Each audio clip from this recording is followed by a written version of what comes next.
Folks, Black Star Network is here. Oh, no punches! I'm real revolutionary right now. Support this man, Black Media. He makes sure that our stories are told.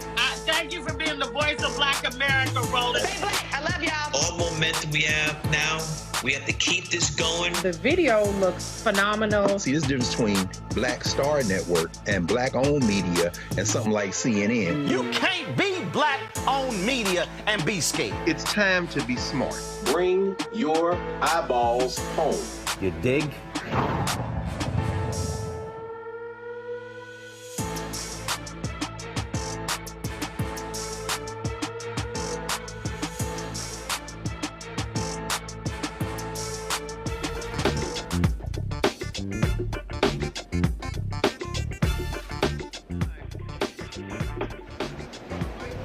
Folks, today is Thursday, July 18th, 2024.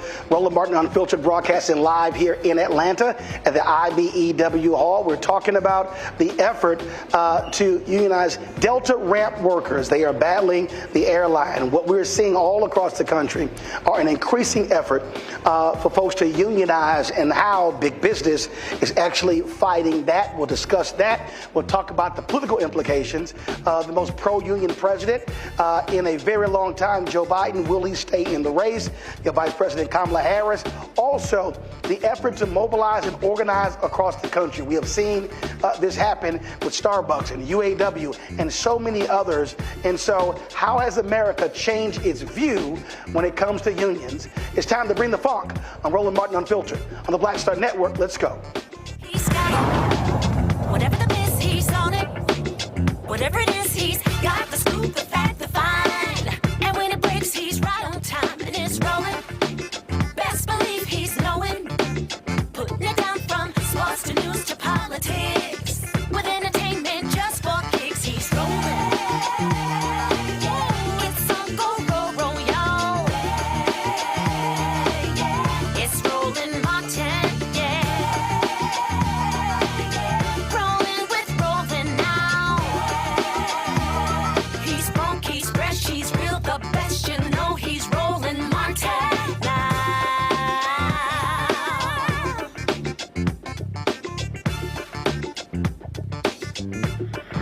Martin. 4, 3, 2, bump shot up, draw.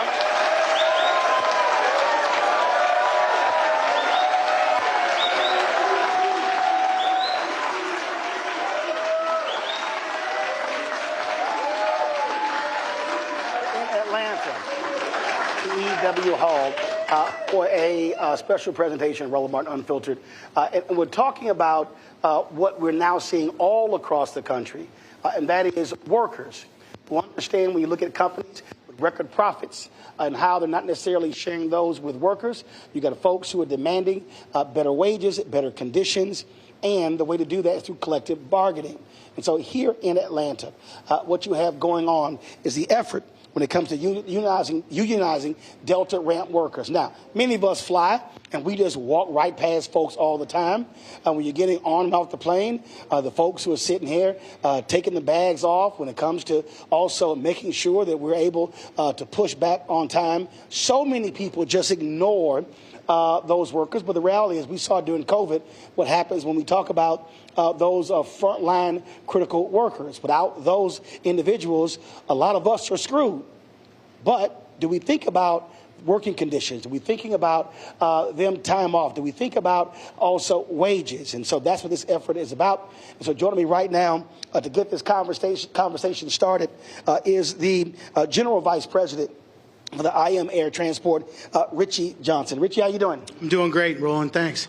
All right, so let's get this set off. First of all, again, for the folk watching who ain't got no clue what ramp workers do.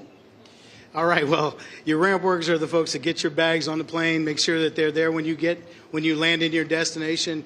They do a very physical job, but it's also a very dangerous job.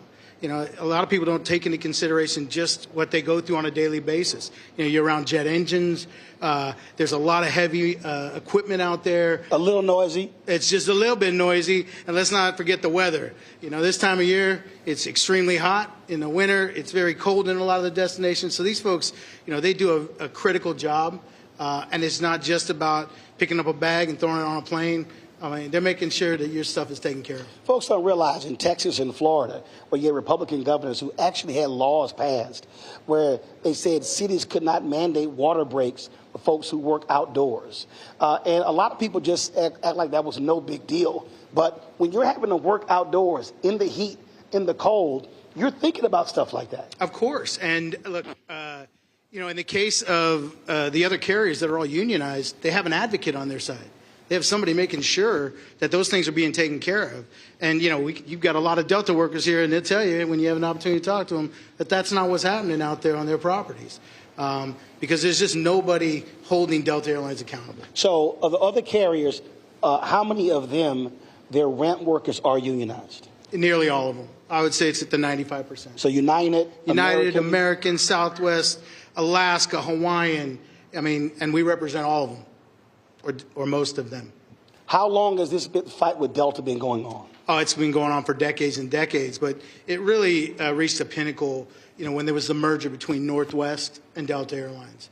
At that time, the Delta folks were represented by the Machinists union, my union, and there was an election. And so, we lost that election by a very narrow margin. I think it was about 300 votes. When you're talking about 15,000 people.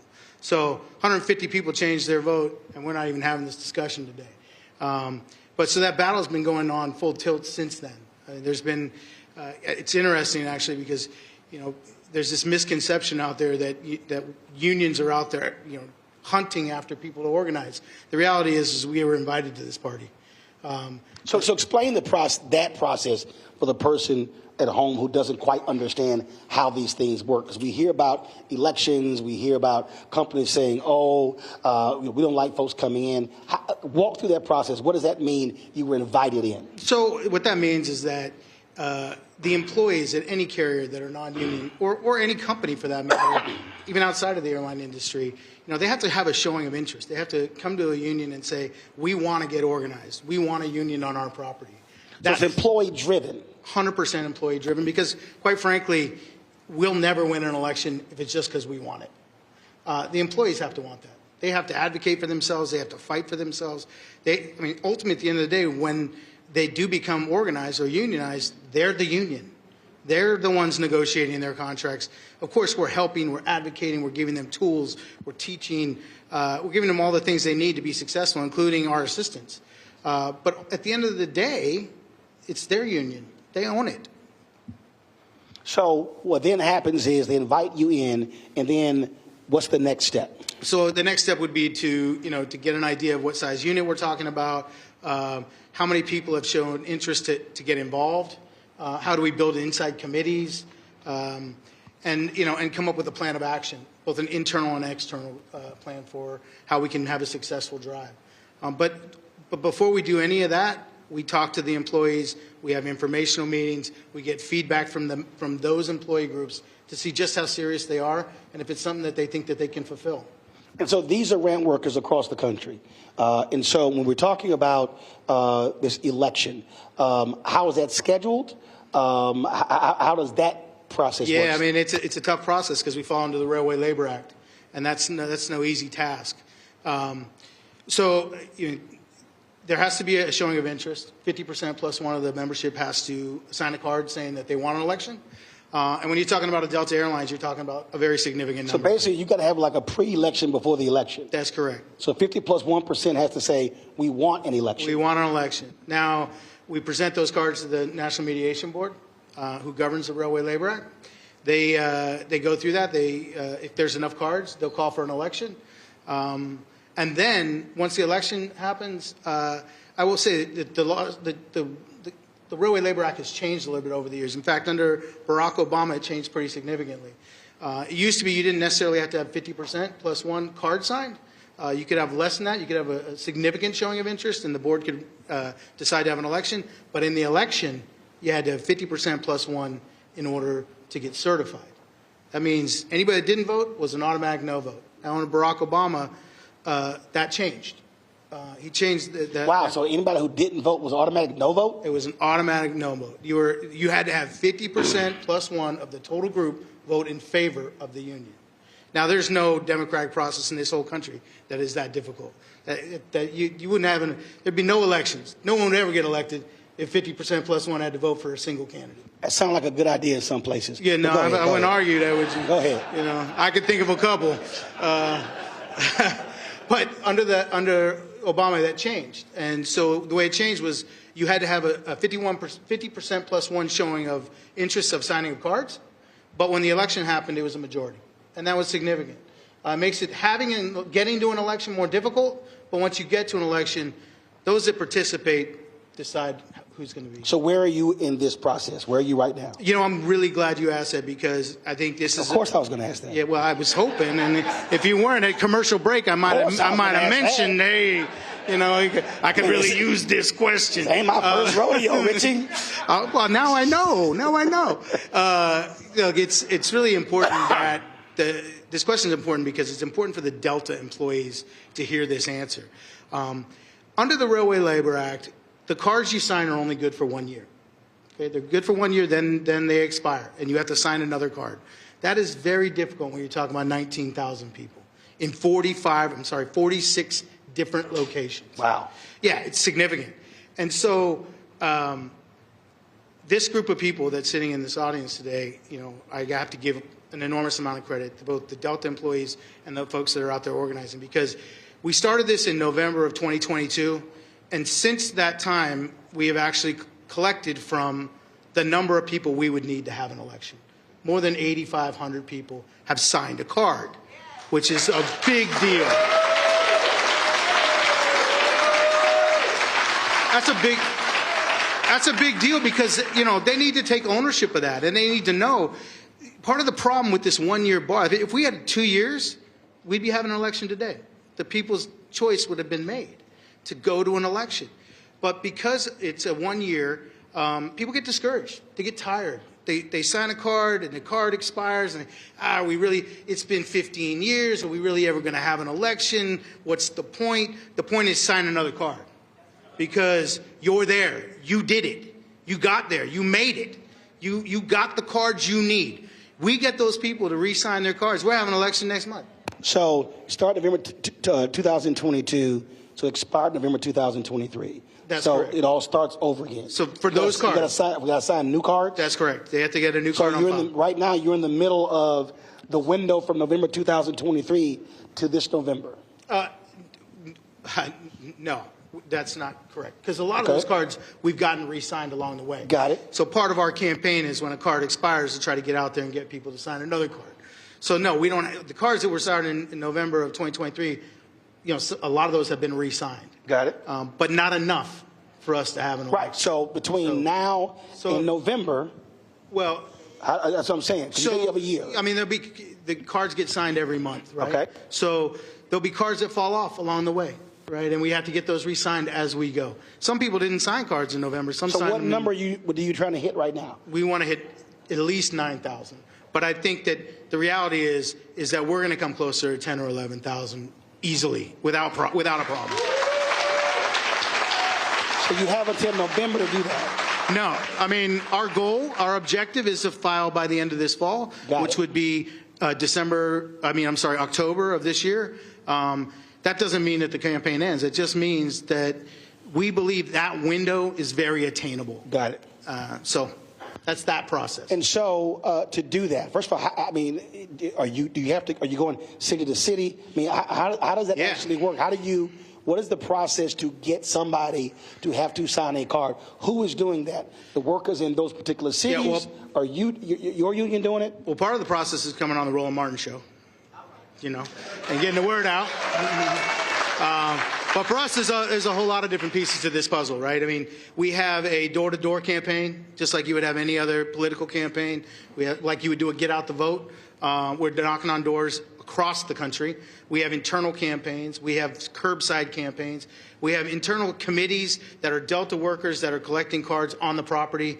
We have our other teams that are outside the properties trying to get people at bus stops or anywhere we can, at the gas station where they fill their cars up, anywhere where we can touch somebody. If we have an opportunity to talk to them, it's a no-brainer. I mean, it's a 70, 80% conversion rate every single time. The problem is, you know, you're trying to reach 19,000 people in 46 different locations. It's hard to talk to everybody. So we made this massive commitment this year that we were going to door knock 100,000 doors. Now, we're talking about 19,000 people, but not everybody answers the door, especially when a stranger comes a knocking, right? So we have to go back. We have to leave our card. We have to continue that process. Okay, somebody at home who's watching or listening, they're saying, I don't understand. If you got 19,000 workers and you're knocking on 100,000 doors, who the hell door are you knocking on? Well, we're knocking on the same doors a lot of times. It's only about 10% of the doors we knock on that someone answers. When they answer, 8 out of 10 sign. But you have a list of who these workers are, right? Yep, so we keep going back. To me, it shouldn't be that hard if they're working with other people. It's kind of like, say, bro, you signed that damn card?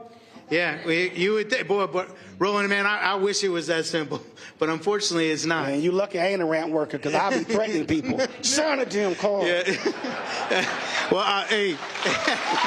I mean, like. Well, lucky for us, we got a lot of those folks in this audience, right? I mean, for me, I've always said I hate parking lot militants. That's the people who talk trash in the parking lot. Man, we need this. And then when you go in the building and then it's time to call somebody out, you're like, hold up, where you go? Oh, yeah. You're a parking lot militant. Yeah, but you got to also remember the culture that we're living in here in Atlanta, with the Delta Airlines. This is the mothership, right? And they have told their employees and intimidated them, told them for years that, you know, the union would only hurt them, that it won't turn out to be what they want it to be, that this one-on-one relationship is the only way to go, that if you join the union, it's going to, you know, cost you money. I mean, they told them that they should buy a video game unit instead of paying union dues. Yeah, that's like saying you shouldn't have health care. Go play a video game. Why do that? So right now, when it comes to negotiating, them not being unionized. So that's employee by employee. So that's correct. That's it. I don't even know if it's employee by employee. I'd say it's company by company. I mean, I don't know if the employees having any say in their negotiations. You guys not have any say in your negotiations? No, they don't have any say in their negotiations. They're not having any say in what profit sharing may be or what their wages may be. And they damn sure aren't having any say about their benefit packages because it doesn't exist. Or what will happen if they get hurt on the job or if they get sick. I mean, it's incomparable. You know, Delta Airlines does a fantastic job. And look, I want to work with Delta Airlines. I work with every airline out there. And we have very successful relationships. And Delta is a very successful company. And I look forward to when we get to sit down at the table and negotiate for real with them. But they play a shell game. They give them a competitive wage, which, by the way, the unions drive. We set what the standard is going to be for wages in the industry. And then they go, okay, well, we'll try to get close to that. And then that's it. It's like a painted pretty shell. It's empty on the inside. Well, one of the things that we also see, and we've seen this over the last 30, 40 years, you've seen this battle over, quote, union states and right-to-work states. And when you go back to Reagan being president, the air traffic controllers, where literally there was a marketing campaign to make the word union a cuss word. And so that's what led to a dramatic decrease, was how the stories are being told. Oh, people are making X amount of money, they're lazy, they're not working. But what we've now seen, and we're going to discuss this a little bit later with our panel, what we have seen, really, I dare say, in the last 5 to 8 years, there's been a massive resurgence. When you get that Supreme Court case that a lot of unions thought were going to put them out of business, it actually caused more American workers to say, wait a minute, I grew up told this was a bad thing. Now people are saying, whoa, this is not a bad thing. Yeah, I mean, look, I think you're being generous when you say 5 to 8 years. I think it's more like 2 to 3 years where we've really seen the change, at least from my perspective. And it's very evident that the impact of what Reagan did in the 80s still has a profound effect on the industry, whether it's deregulation or a whole lot of other things that have taken place. But we're seeing this change in the public perception of unions, which is fantastic, because our sole objective is to raise people up, is to help workers to make sure that they get what they deserve. Yeah, and that's happening because you're seeing the massive wage disparity. Well, it's not just that. It's also, and I know we're going to get into it when we start talking about politics, but because we've had a president in place, like him, don't like him, whatever, he says the word union, and he says it a lot. Union, union, union, union, union. And so because of that, people, have a different perspective. They say, well, maybe there is something good to this. And by the way, because of that, we get coverage. We're on this show. You see us on the news now. You see what's happening with the UAW. Well, first of all, let me be real. Here, people that may not realize, I have to text somebody this today. When TV One canceled my show, a lot of people were upset. And I told people I don't have any time to be upset because I knew what I was launching. The last day of News One Now, I think it was December 21st. 1 hour after we finished the show, I had a meeting with AFSCME. Lee Saunders, he's a fellow Alpha brother of mine. And I laid out to them the vision. I laid out to them exactly what I was launching. I laid out to them why I was launching it. And the next day, it was a Friday, I was flying out, and I was at the airport, and Lee called me, and he said, we're in. So when we launched this show, the show was launched with $350,000 of my own money, and we only had one sponsor. And so this show would never have gotten off the ground if AFSCME was not the first and only sponsor. So we launched September 4th. We launched September 4th, 2018. And they came on board. They stayed on board the second year. And by the time we got to March, April 2020 was when we got into the black and been in the black ever since. But the only sponsor that we had the first 2 years was AFSCME. Well, unions do a lot of good things. And I'm glad they were there to support you. And I appreciate you being here to support us. And look, because of all that's transpired, union is not a 4-letter word. It's a few. It's 5 letters. Thank you. I'm glad that you got that figured out for me. Because I was doing this, and I was hoping I'd have enough fingers. I started looking in your eyes. Like, Richie is 5. Yeah, thank you very much. But it's something that we can be very proud of. I've been proud of it for a long time. And you talk about the good things that that a union did to help you out. And look, there's no other industry that's been more impacted by unions than the airline industry. I mean, quite frankly, most of these airlines would not be in business today if it wasn't for what the unions have done to keep them in business. Right. Now, that's not my opinion. That's not something I go, oh, I feel this way. That is just a fact. And I've been around a long time. This will be my 36th year in the industry, and I've been doing this for 25 years. And so I've seen bankruptcies, I've seen the restructurings, I've seen it all in this industry. And when I say that we saved the airlines, look, I can go back to 1994 when United Airlines was about to, we had CEOs at the time like Frank Lorenzo and others like him that were out buying up stuff and selling off airlines, right?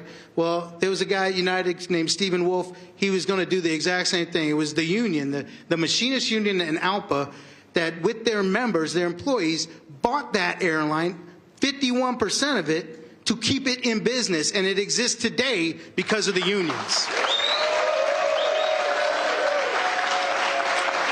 It doesn't stop there. That's 1994. In 2001, after we had, this horrific World Trade Center, just horrible moment in our history, the airlines were about to go out of business. Yep. It was all unions that went into courts and restructured their contracts to keep them in business.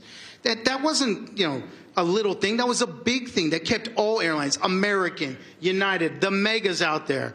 We kept them in business. And just as recently as the COVID pandemic, it was the unions that went to Congress and the unions that went to the government and said, we need airline bailout or they're going to go out of business. And they would have been out of business very quickly. The unions saved the airline industry. Those are just facts. Those are just facts. I mean, like it, don't like it, we have a place in this world, and it's to lift up the workers. And part of that thing to bail the airlines out and to get them money so they would stay in business, one of those conditions was to make sure that nobody got furloughed. They couldn't get any of that bailout money if anybody went to the street. They couldn't play games with it. If they wanted the money, it wasn't coming for free. They had to maintain their employees. One of the only airlines to play games with it was Delta Airlines, who cut the hours of their employees because they didn't have representation to stop it. Facts. All right. I thought you about to drop that microphone for a second, Richie. All right. Oh, you didn't know? Going to go to a break. We're going to chat a little bit later with Richie, but coming up next, we're going to chat with some of these ramp workers who will talk about exactly the kind of work that they do and why they are trying to move forward with this effort to unionize. You're watching the special edition of Roland Martin Unfiltered here at the IBEW Hall here in Atlanta on the Black Star Network. Back in a moment.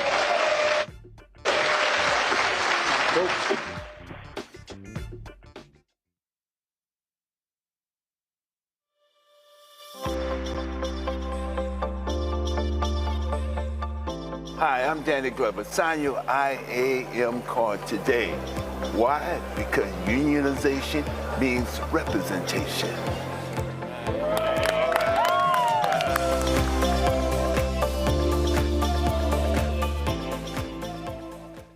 Hatred on the streets, a horrific scene, a white nationalist rally that descended into deadly violence. White people are losing their damn minds. As an angry pro-Trump mob storms the U.S. Capitol, we've seen shooting. We're about to see the rise of what I call white minority resistance. We have seen white folks in this country who simply cannot tolerate black folks voting. I think what we're seeing is the inevitable result of violent denial. This is part of American history. Every time that people of color have made progress, whether real or symbolic, there has been what Carol Anderson at Emory University calls white rage as a backlash. This is the rise of the Proud Boys and the Boogaloo Boys. America, there's going to be more of this. Here's all the Proud Boys, guys. This country is getting increasingly racist in its behaviors and its attitudes because of the fear of white people. The fear that they're taking our jobs, they're taking our resources, they're taking our women. This is white fear.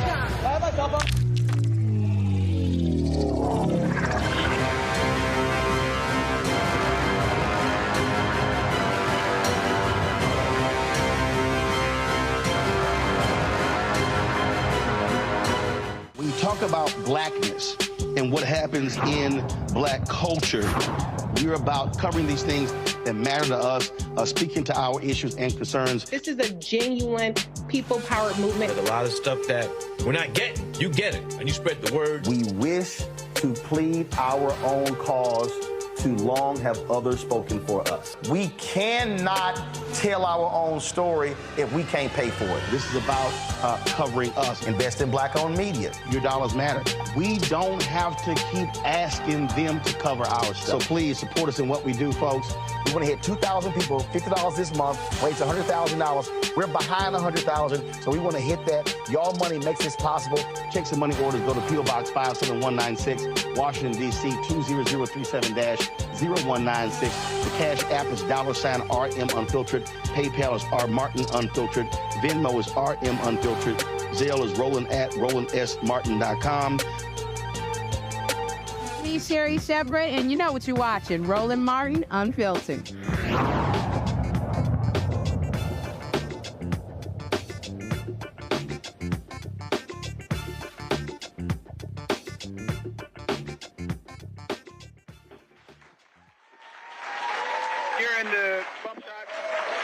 All right, folks, welcome back to Atlanta. We are here, of course, so we're about to chat with some of these Delta ramp workers. On my far left, Dan McCurdy. He's been a 26-year worker. So glad to have Dan. Earl Hunt, 27 years. Gamali up here, he's a young in 5 years. We got Amanda Goodman-Berry, 26 years.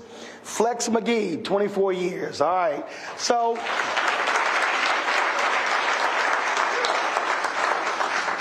we'll start. Earl, you're the longest, so we'll start with you.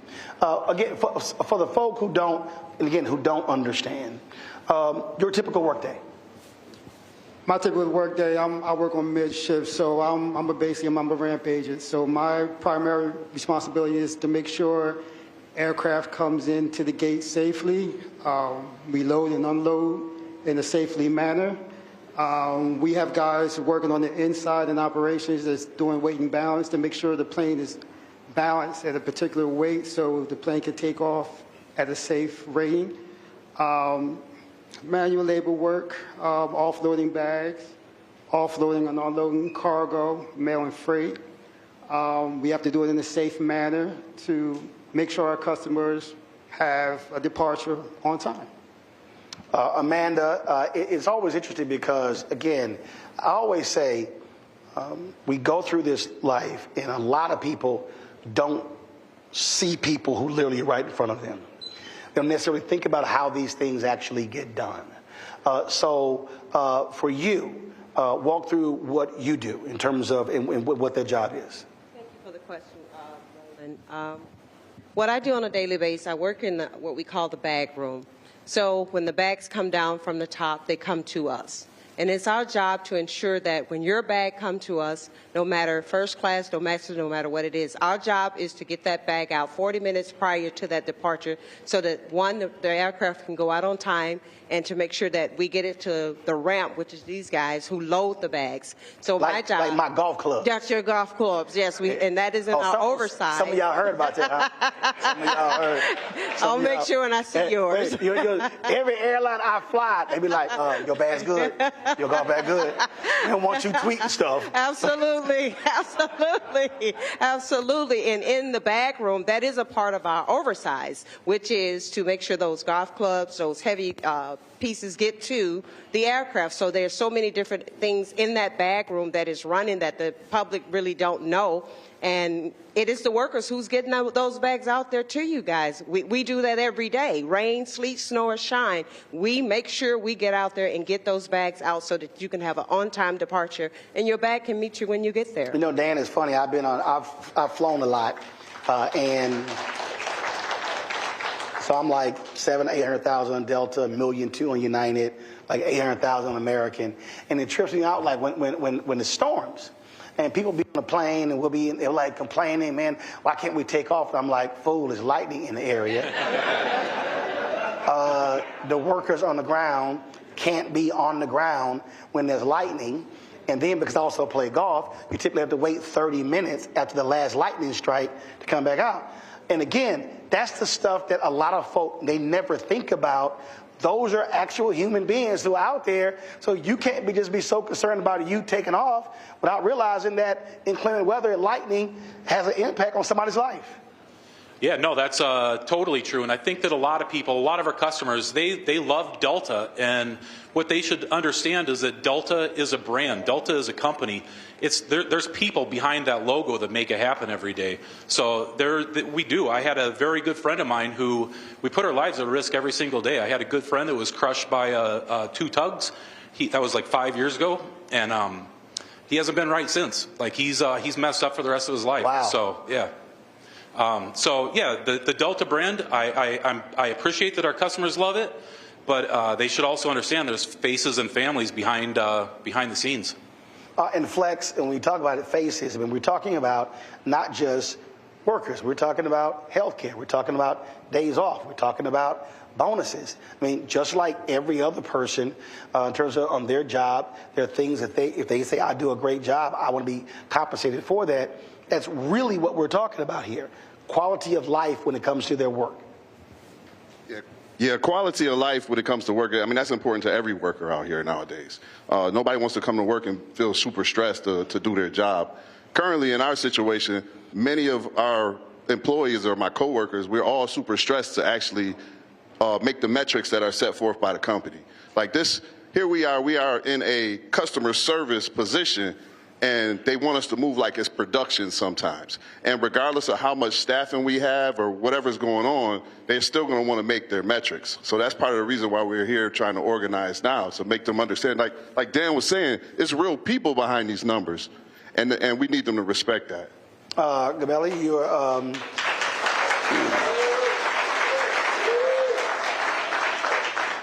you're the youngin' on this panel. So for you, what has your 5 years been like?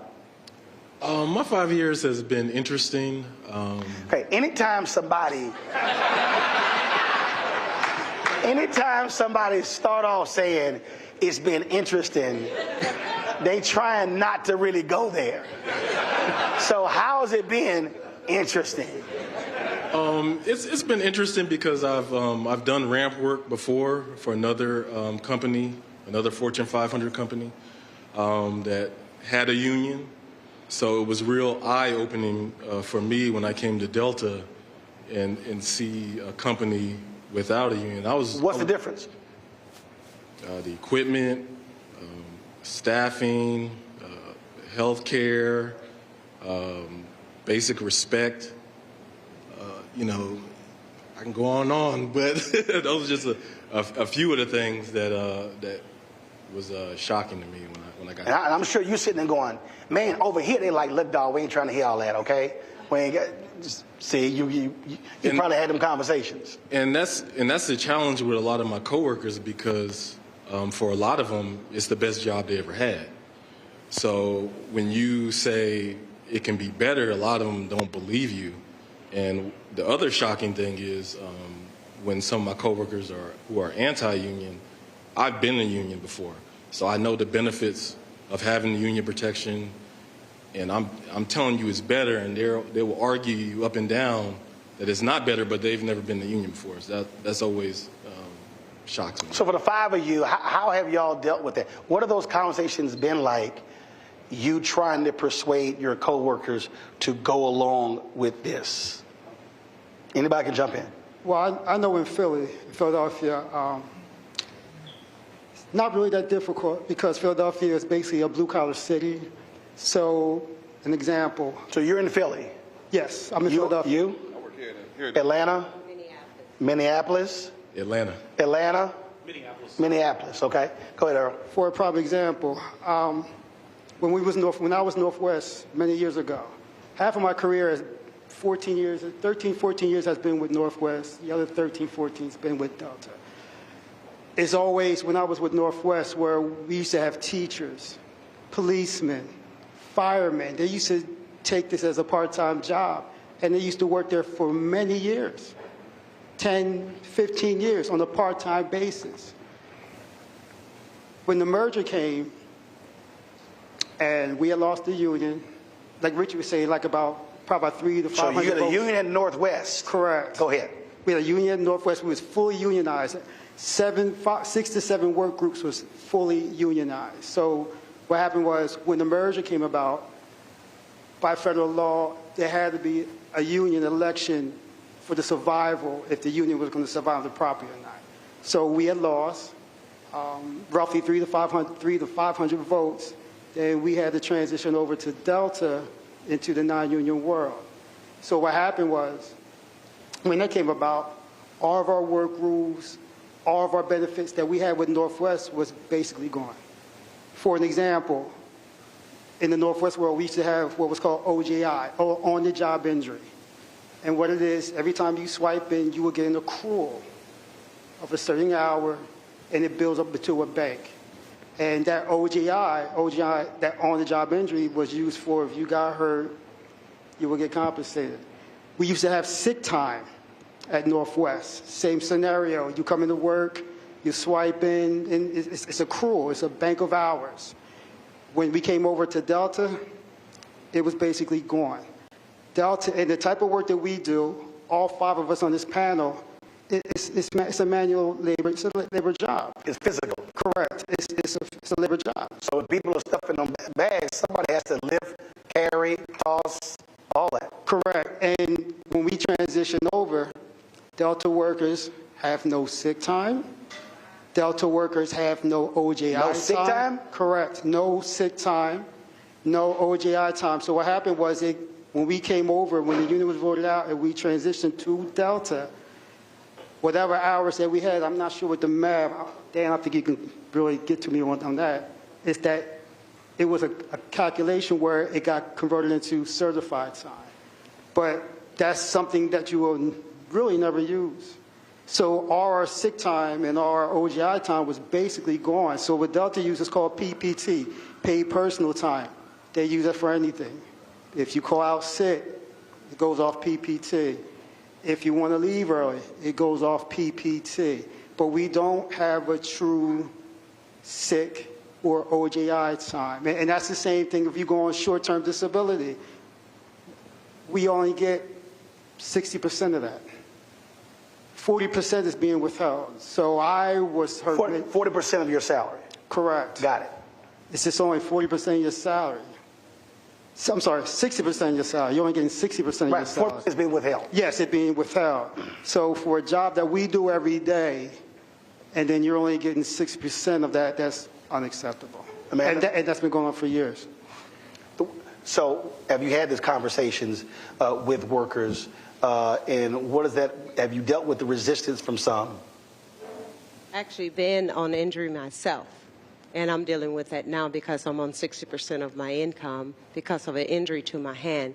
It is detrimental to the workers to understand that 60% can run you into almost bankruptcy. It can run you into because your bills still 100. Your bills are still there. All your nothing changes with your life outside of Delta, but your income changes. So it is very important to understand what we're fighting for. We're fighting for our lives. We're fighting for our livelihoods. We're fighting for those benefits that are so rightfully needed right now. This is not just a fight for the youth. We're fighting because we deserve. It's not that we're asking Delta to give us anything. We've earned it.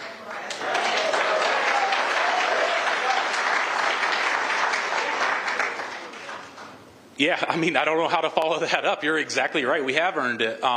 These employees, back when we had the union as well, when you have OJI time too, and you're off for an extended period of time, you still have a payroll relationship with the company. So you're still getting your accruals as you're doing it. So also whenever you're out on a disability, a short term or whatever, you're not still getting those accruals. So it's better. And one of the things that happened is for the good employees, like at Northwest, if you were a really good employee and you build up your sick time, you didn't burn it, whatever else, your OJI, you were working through your injuries and you saved it, Delta completely wiped out our OJI bank. They zeroed it out. Some employees had like up to a year on the books, and they completely zeroed that number out. That's real money that these employees deserve to have in their pocket, or at least something to fall back on if they did get injured.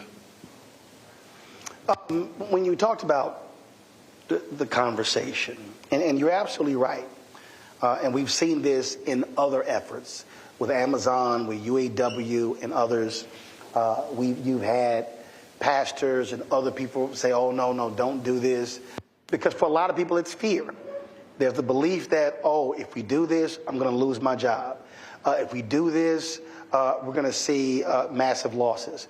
And so there are folks who say, I would rather not go down this path than the chance that. And so how do you talk someone beyond that? Well, first of all, I tell them it's ridiculous because Delta is already a union company. Our pilots are unionized, our flight dispatchers are unionized, and our co-workers in Canada doing the exact same job as us are unionized. But upper management from Delta likes to make it seem like if we form a union, the company's going to go out of business. So I think the flight attendants are also trying to get unionized too, right? Yeah, they're. So your point. So the point you're making. So the point you're making is not like there's no union whatsoever in the whole company. Exactly. And other thing I find funny is when you look at in our industry, we are the best. That's without a doubt. If you look at all the metrics, on-time arrival for baggage, fewest cancellations, and it's us doing it. But when you look at the benefits and the pay, we're like third in a lot of them areas, or second, or close to the top. So your deal is, if we number one, we should be number one in pay and benefits. Exactly.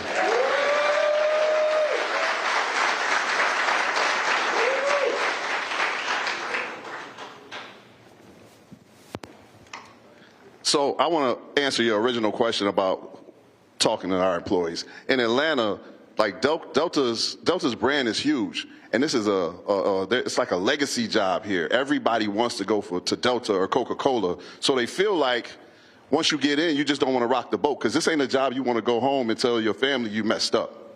So the biggest thing that we have to do as organizers is listen to our employees and their complaints and explain to them how unions can benefit them.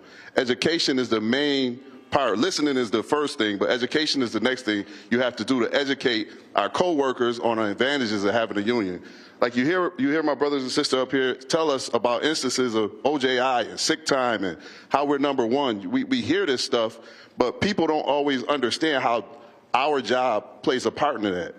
And part of that is the fear campaign that people have, that the culture has at Delta. It's a fear. It's a culture of fear. We have to kind of break through that shroud to see people see why it is there's nothing to be afraid of in saying I want to be unionized. Have any of you leaned on your fellow workers for other airlines to help explain to folk what life is like for them with a union and without? Have you done that? Anybody? I think Dan would be good at that one. Yeah, I mean, our sisters and brothers at the other airlines are helping us out every day to educate our coworkers around the system. And I mean, the beautiful part about it for us is that 4 out of the 5 of us are pre-merger Northwest Airlines. So we've lived basically half of our employment lives as unionized workers, and then we've lived the other half as non-union. So if unions were so bad, you'd think that we would really be trying to go back and pay dues. And it's kind of funny, I mean, the company does all these talking points, like trying to scare the employees away from joining the union and these things. But the IAM is also, they commit to every new group that you're not going to pay one single penny in dues until you've negotiated a contract and you voted on to accept it. So would you ever agree upon a contract that is not going to be more than what the dues gets you? It's just the unfortunate part is the company has, they have the audience. They could reach every single employee in the stations that we have, and it's very difficult for us to counter that because we're out working flights. They've got an advocacy policy that is very tight against us. I can remember years ago, they were putting up flyers and leaflets and these 7-foot banners in our hallways. Well, that's not owned by Delta. That was leased by MAC. So we said, you know what? Let's go ahead and let's go get a 7-foot banner and put it right by there, a pro-union banner, put it right by their banner, see what happens. Well, we did it. You know what happened about an hour later? They went out there, they not only had the Metropolitan Airport Commission remove ours, but they removed everything that they had, whether it was union or not, from their hallways to make sure that our pro-union message was taken down. They had occupied that area for years, and then once we tried to get an equal voice, they squash it by removing our stuff. So, you know, this is an unfair fight, but you know what? The workers are realizing it, and they are standing up, and our other sisters and brothers from all around the system are helping us.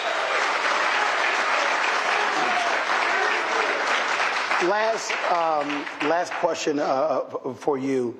I talked about this with Richie in terms of how there's a public perception. So among your friends and family who are even not in the industry, what are those conversations like?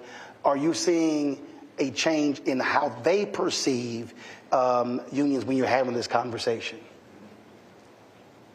I know, like for me, like my family knows, and my friends, they know how passionate I am about this. So when I come and I start telling them stories and everything, they fully understand and support the fight that I'm in. As far as it doesn't change, like if they're going to fly with them, but it does say they will go out and they will support my movement by sharing posts or talking to other people about it. Or if they, like my mom will see somebody when she visits here, she'll see somebody, they go Delta worker, like she be kind of like, go get him. You know what I'm saying? You know him? So I do get, for me personally, I do get that type of support from my family and friends when it comes to the fight that we're in. And I'll just add to that 100%. My family truly supported because we come from a labor family. We come from farms. We come from Mississippi. And so that played a critical role in our lives every day. So when my family and I were talking, they're like, go get it. Go get what you guys earn. Go for it. And that is important because we need that from not just our families, but our family that's sitting out here in front of us today. These people, we're an amazing group of people, and we just deserve to be rewarded for our amazingness. We are amazing. And give yourself a clap in hand, because we are. Earl?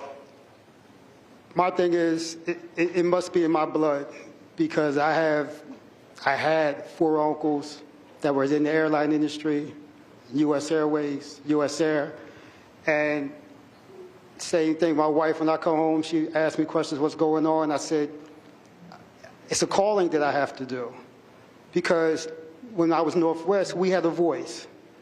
The workers had a voice in the workplace. I experienced that with Northwest. In the Delta world, you don't have a voice. You know, the company says the employees fuel the success.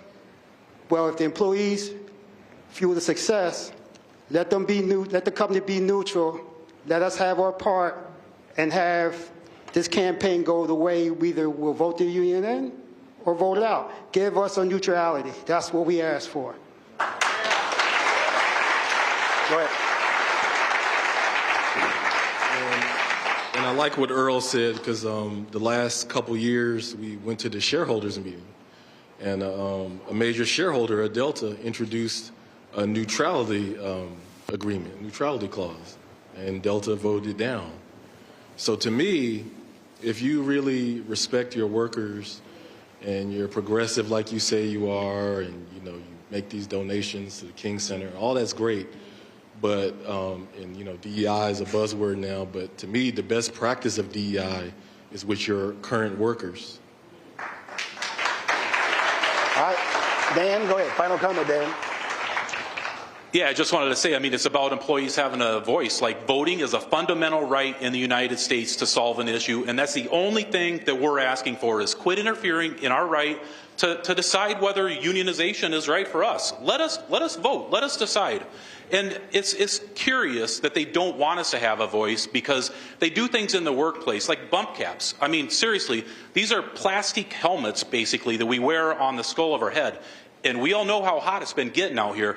I sincerely, I'm not just saying this, I'm not throwing it out there, but I sincerely believe that somebody's going to die of heat stroke from this thing. And I think that the company has us wear these things because I believe them that it probably does reduce bumps and cuts to the head. I understand that, but I can tell you that I would rather have 5 bumps to the head, 10 bumps to the head, 50 bumps to the head, rather than die of heat stroke one time. So give us a voice. Like, we want to be part of the decisions that are made. Let us have a seat at the table and be treated like the adults that we are. All right.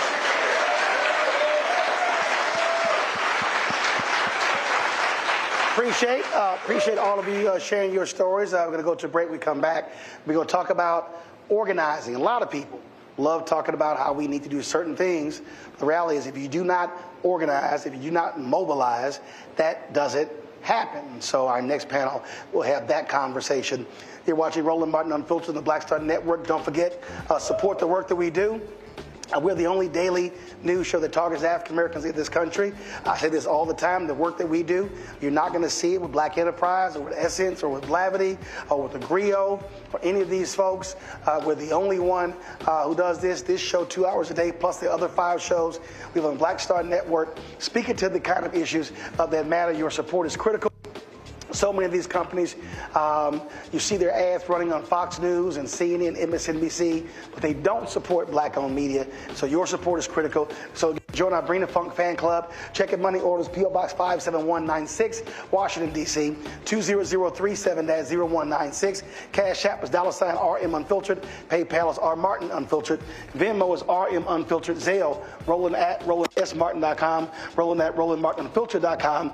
Download the Black Star Network app, Apple phone, Android phone, Apple TV, Android TV, Roku, Amazon Fire TV, Xbox One, Samsung Smart TV. And don't forget to get a copy of my book, White Fear, How the Browning of America is Making White Folks Lose Their Minds. Available bookstores nationwide. We'll be right back.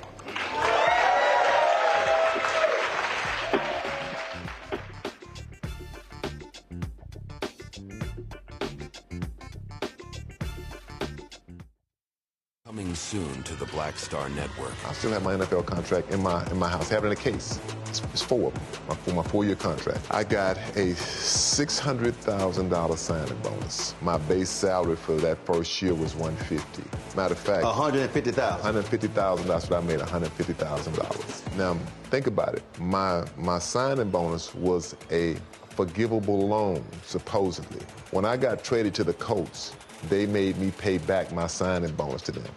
I had to give them their $600,000 back. Wow. Yeah, I was so pissed. Because, I try to be a man of my word. I'm like, you, I'll give you your money back.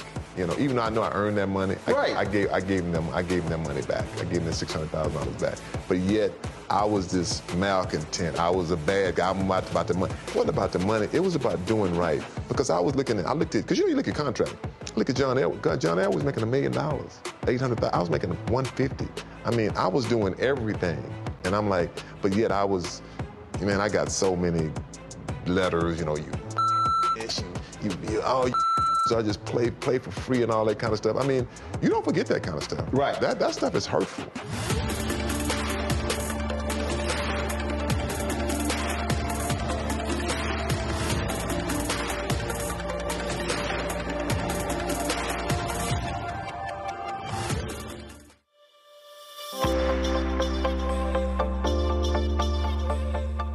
Hi, I'm Danny Glover. Sign your IAM card today. Why? Because unionization means representation.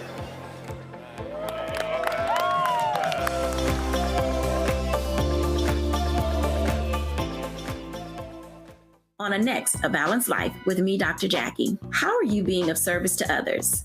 Doing for someone beside yourself is such a big part of living a balanced life. We'll talk about what that means, the generation that missed that message, and the price that we're all paying as a result. Well, now all I see is mama getting up in the morning, going to work, maybe dropping me off at school, then coming back home at night. And then I really didn't have any type of time with the person that really was there to nurture me and prepare me and to show me what a life looked like and what service looked like. That's all on a next, A Balanced Life with me, Dr. Jackie, here at Black Star Network.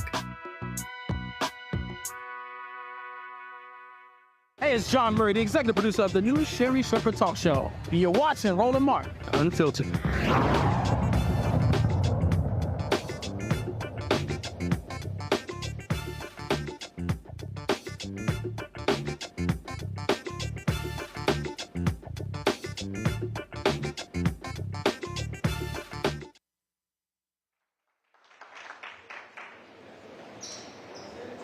All right, folks, welcome back to Roland Martin Unfiltered. We're here at the IBEW Hall here in Atlanta. We're talking about this effort to unionize Delta ramp workers across the country, but this issue that we're seeing of unionization is not just with these workers. We're seeing what's happening all across the country. We've seen the battles that have been taking place between workers and companies, whether it's Starbucks, whether it's UAW. We can go on and on and on what we are seeing. You're seeing right now where a lot of these billionaires are literally trying to get the Supreme Court to rule against the National Labor Relations Board. And so people need to understand what is going on here. This is also a political battle. between folks who are Republican, conservatives, and folks who are Democrats and progressives. And so don't think for a second where you hear lots of stuff this week out of Milwaukee talking about workers and why they matter. That's a lot of BS that's happening at that convention as we speak. My panel right now, folks, Deborah Scott, she is the CEO for Georgia Stand Up. Yvonne Brooks, she's the president, Georgia AFL-CIO. And back of the panel is Richie. Richie Johnson, IAM Air Transport General Vice President.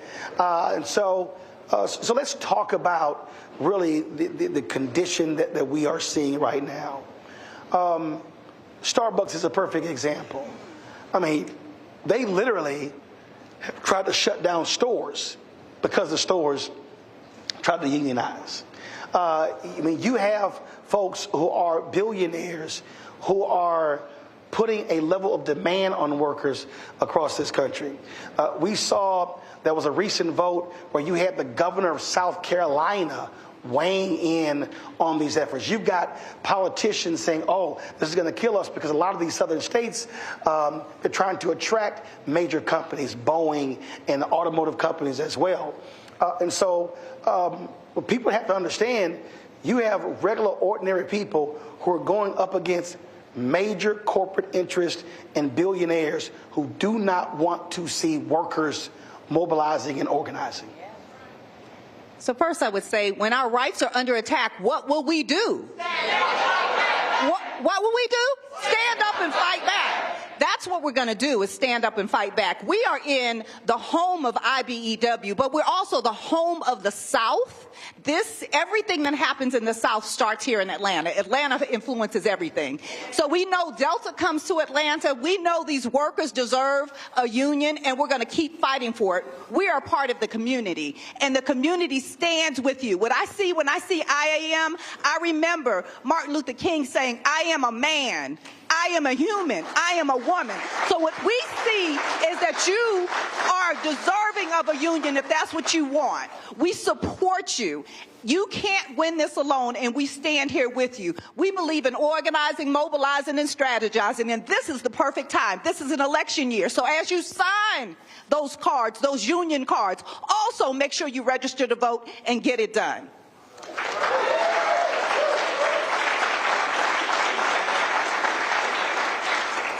Yvonne, was interesting. Gallup did their study, and it showed 67% of Americans approving labor unions. And it also said a third of Americans, 34%, believe today, compared to 19% 5 years ago, that unions should become stronger. And so when you look at that number, it's been hovering anywhere from 67 to 71%. Unions have not enjoyed that level of support in more than 50 years. What do you think is causing that? Well, I think it's there's an attack on workers. I think during COVID, it kind of heightened everybody's awareness that we are working in dangerous times and that the employers are not respected. So I come out of the union AFSCME, all right, Lee Saunders. And one of the first things that we were taught when we came in the union was about the I Am a Man, the Memphis strike. It was community and labor and the clergy coming together. Folks are starting to realize, and why is that important? It's important because the people that work in these industries also go to those churches, participate in those clubs, coach soccer teams.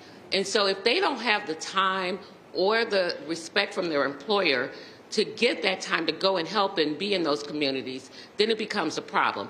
And people are understanding that they are worth more. And I know we talk about wages and working conditions, but the most important thing to me is safety. And when we hear about these organizing campaigns, because they call my office all the time asking for a union, we don't call them, as they said, Richie said, we don't go hunt them out, they hunt us out. And once they call, their biggest thing is that I'm not being treated fairly on the job. it's not safe here, that, you know, I'm dealing with electricity, but there's water coming in, you know, common sense things. But if you don't have a voice, then you're afraid. So I think people are getting their voice. They're sick and tired of being sick and tired. And they're understanding their power because they have power. These Delta workers have power because they have come together and they have not. I've been in this position or a position similar to this for the last 13 to 14 years. And these Delta workers have not stopped. They continue to go on. If a card expires today, they go back out and get it today. If it expires tomorrow, they go get another one. But they're up against a big company, and it takes away their power. And it's the same thing that those sanitation workers were up against in Memphis. And Dr. Martin Luther King stood up for them and said, these are our community, so we have to stand up with them. And it's the same theory, and we continue to work. And as you know, it's not just about unions. This is about workers and community. Richie.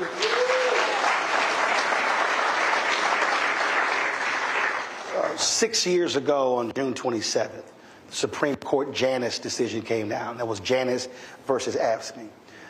And what that said is it allowed non-union government workers, they wouldn't be required to pay union fees as a condition for working, even though when they still negotiated contracts, those folks were a part of that. Yeah. And I remember having Lee Saunders on, and a lot of unions thought that this was going to be a union killer. One of the things that he said that what it did was it forced unions to have to stop being lazy and tell their story. It forced them to be more aggressive in being able to explain to people, to hit the ground. And that's one of the reasons he said we've seen the resurgence. Control room, pull a graphic up if you already have it. I want to show this here to the folks at home so they can understand the change that is actually going on. And that is the high point of Americans approving unions was in the 70s, in the 50s. It was at 75%. Reagan comes in 1980, it drops to 55%. It goes below a majority for the first time around 2010. Then all of a sudden, it begins to go up. So now you have anywhere from 67 to 71%, almost as the highest point ever where Americans are approving of unions. I absolutely believe that wage disparity is playing a part of that. And what you're also seeing is a younger generation that has heard all of this stuff for 20, 30 years, how bad they are. They're now going to the workplace going, hey, what the hell? This ain't bad. Just your thoughts on how you've seen, again, this massive shift. And now we're seeing more places begin to really focus on how do you have collective bargaining. Yeah, I mean, I think that, look, messaging is a big part of it. And you hit on the fact that, unions had to, take a more proactive approach. Look, it's not inherent in what we do. And I think that it's gone by for a long time where, there's so many fires to put out that you put this fire out and you don't worry about saying, hey, look at what I just did. Look what we do as a union. You go, I got these other 20 fires I got to go deal with. And so traditionally, we haven't pounded our chest and sung our song and sang praise to us and other labor groups about the job they're doing. And you're right, it's forced us to have to do that to some degree so that people know the value. But I also think that, look, I said it earlier that, look, when you have somebody at the top that's saying join a union and praising unions, it gives other politicians some freedoms as well. And when you see the popularity or the approval rating of unions at 70%, well, suddenly, look, I'll give you this example. At Delta Airlines, we're doing things that we've never done before in this campaign, which is to ask politicians to come out and support us. Well, we've asked in the past and gotten from some of our biggest supporters, kind of the shoulder shrug. And it hasn't happened. And so, but this go around, it's different. Like, because of what's happening out there, because of that approval rating, because we have someone out saying at the top, you talk about Reagan decimated, right? Well, he was the top dog.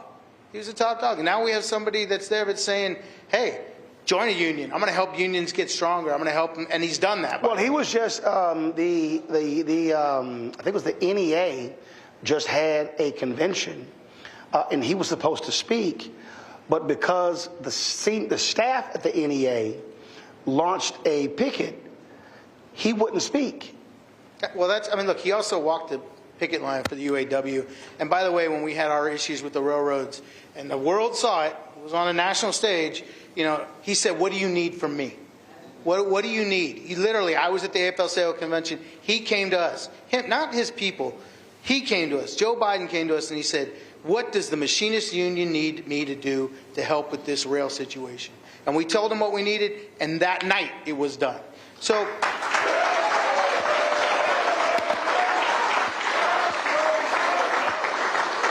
when we asked Delta, we asked congressmen and women to support us in this drive, we weren't sure what we were going to get. But you know what we got? 150 congressmen and women that signed a letter of support asking for neutrality.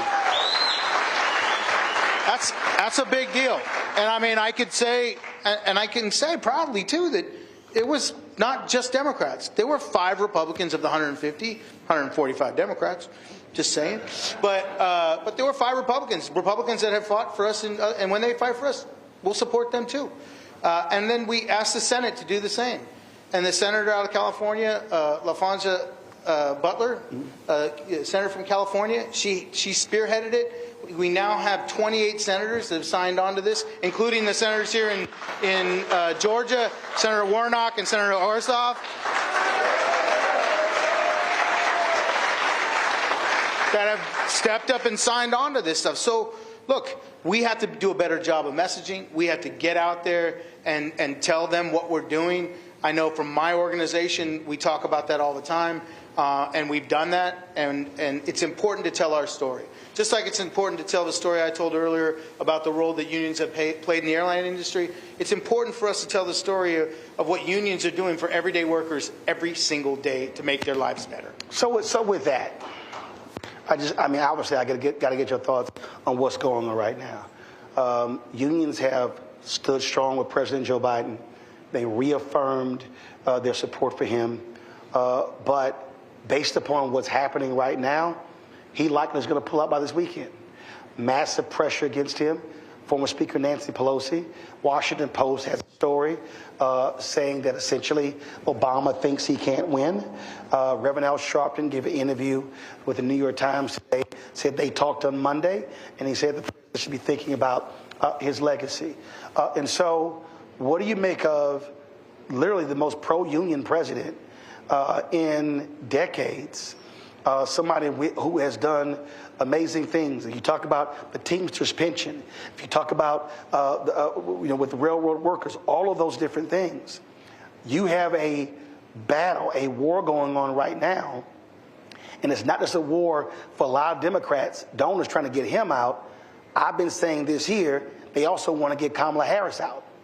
So I'll start with you. What do you make of what's literally in front of us, where they could make it a lot easier and hand this nation over to Donald Trump and MAGA? Well, let me first start by saying I am nonpartisan. Georgia Stand Up is nonpartisan, right? But which means you can endorse, but you can analyze. Yes, I'm going. Yes. So. What I would say is the value proposition is really the voters and the people. It's really about the people and the power that they have. They have the power to elect whoever they want to, in any manner. So we want to make sure that people get registered to vote and actually go and vote early. We're under attack, right? We know we're under attack. And, the value proposition, we're here in the South, we're here in Georgia, and we can't talk about Georgia without talking about race and class and slavery. Worker power is really about giving them a voice on the job. It's really about their value proposition for their families. This is a generational thing. It's not just about the workers that are on the line now. They have improved their lot in life for their entire families, and they deserve this and more. So part of what with the value proposition is getting out and knocking on doors, talking to people about, is your life better now than it was before? Will it be better now or in 2025? What does Project 2025 have to do with your life? It's about that real conversation at the door, that real conversation on the picket line. And we've been out there with the stewardess, the flight attendants, and we've been out there with all of these workers, because you can't do it alone. The workers can't do it alone, but also community needs union jobs to exist so that we can on-ramp to a better life. So really, we have to do it together. We're all in this together. So it's a value proposition of all of us getting out, telling our families that our lives are under attack, and we're going to make sure we vote, and we're going to vote our values. That's what it's about. We got to vote our values. So will you vote your values? Yeah. Because your union's on the table. Your medical decisions are on the table. Your health care is on the table. Women, we're on the table. We're on the ballot. So as you go down your grocery list, right, your values tell you where you're spending your money. What we would tell people is vote your values. If you believe in worker power, if you believe in community power, then you need to vote. And you need to vote your values and make sure 10 people in your family do it too. You're going to make me go after Deborah. Yes. Really? Okay. No, but first I want to say that in the labor movement, I had some new people come in and I said, I can teach you how to do this work, but I can't teach you how to be loyal. So there are people in this room that are loyal to us who are legislators. Unless they don't vote in our interest, we stick with them. So at this point, I am partisan. I'm riding with Biden until the wheels come off, or until my leadership decides to make another decision. Because there is a loyalty among us that we should remain. And it's kind of disheartening to me that there's a loyalty on the other side where it shouldn't be, and we're not having a whole lot of loyalty here. The other part of that, let me, and I just want to get this piece out. Georgia is #1 place to do business. It's number 48 for workers. Wow. Okay, so this is why these young men and women are sitting here fighting for their rights. The money, it's not like the money is not being made. It's who it's going to. I come from a union family. I come from the Midwest, and I come from and we had health care. My mother drug all 10 of us to the clinic that was provided by the Teamsters Union. We went to the dentist. We had health care. We ate well, all 10 of us. And we went to good schools, public schools, because my parents' taxes pay for that. But if we are not loyal to the ones that are loyal to us, and I made a call yesterday, and it's about 10 of them, the legislators who vote for us. It's not Republican, it's not Democrat, it is who votes in our best interest, who votes for our livelihood. And right now, we are under attack because our governor, along with some other Southern governors, declared a war on unions. But guess what? What don't kill you make you stronger. We built capacity around the stinking bill that he put up at the Capitol. We built capacity. Our members are more engaged and understand what's at stake now. So thank you. Richie, we saw a lot of unions being ticked off this week with the Teamsters president spoke at the Republican National Convention. How'd I get that one? Yeah, I'm glad you got it. Bring it, Roland. Sure. And there were folks who were saying that wasn't a sign of loyalty, especially when it was Democrats that saved the Teamsters pension. The reality is, if you're a union, look, you want votes from both sides. What message did that send?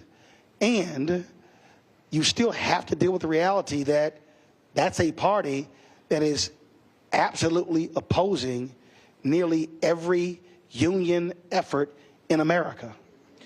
Yeah, I mean, first of all, can I just quickly answer the question before? Go ahead. Because my membership deserves to hear the answer to this. Go ahead. We are the only union in the country that let our membership vote and tell us who we were going to endorse. And my membership endorsed Joe Biden.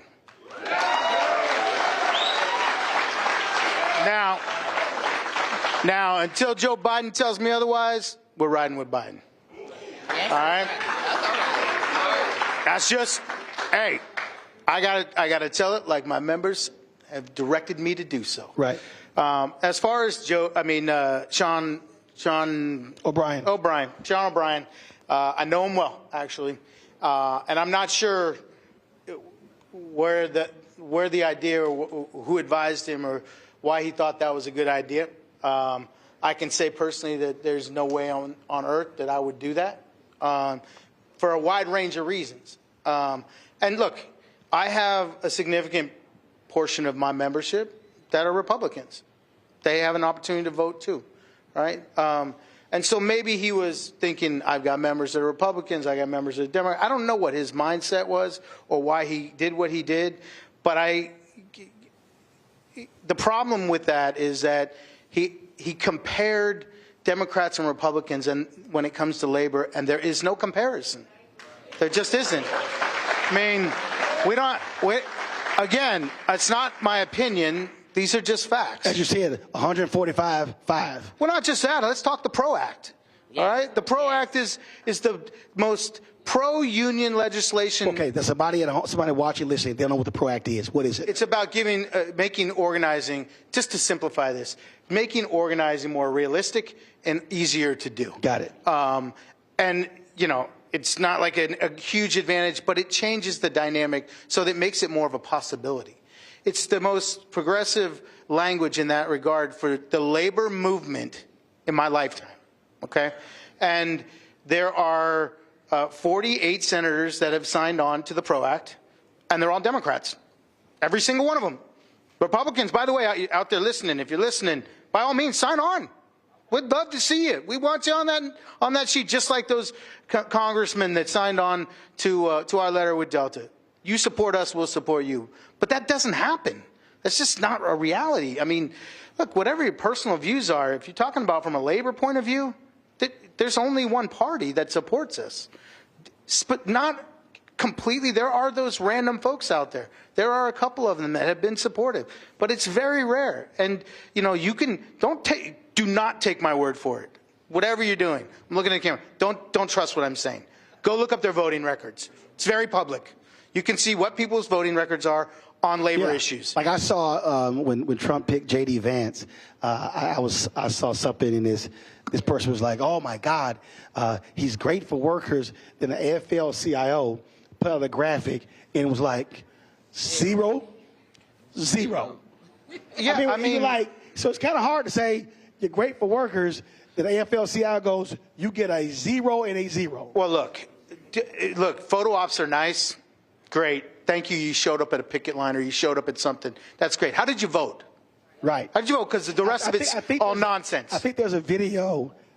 It may have been a UAW vet. I can't remember. So he shows up. J.D. Vance shows up, and he wants to shake the hand. I don't know who the woman was, the union leader. She's kind of like, okay, fist bump, yeah, okay, glad to see you. I mean, and then I think somebody asked him, and it was his first time ever. And to your point, that was her attitude. No, I'm not about to show you lots of love because you came for a photo op. Look, talk is cheap, all right? And, don't smile and nod at me and then vote against what's in the best interest of the people I represent, because it's absolute garbage.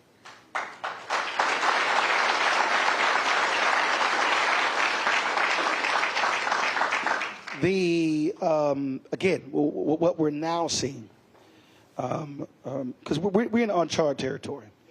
You haven't seen in a generation of a candidate changing midstream. President Lyndon Baines Johnson chose not to run in 1968, and so everything is in disarray. But I will say this here. I think, because you talked about loyalty, I think you got to be stupid to attack your own for 21 days and not think it's not going to show up in the polls. To me, it's the dumbest thing in the world. Trump lied 30 times in debate. Not one Republican said, let's talk about his lies. They totally ignored it. And so what I'm seeing is I'm seeing a lot of arrows being pointed internally, which to me is still the dumbest thing in the world. But what have you seen in terms of being on the ground when you're knocking on doors, talking to people? What are you seeing and hearing based upon the crap that we've seen over the last 21 days since this debate took place in this city 3 weeks ago? Well, first of all, voters have been holding it down, and black women in particular have been holding it down. And so shout out to black women holding it down. And so when we're having these conversations, we're talking to Mrs. Johnson and Mrs. Jackson and asking them about their kitchen table issues. What are the things that are affecting you? What is happening with your family? What is happening with your young folks? And what they're saying is that they feel scared about what's happening in this election. But what they're going to do is to make sure their families come out and vote. So they're going to get mobilized and organized. What we're hearing is that it's about the workers. It's about the economy. It's about how our lives can be better.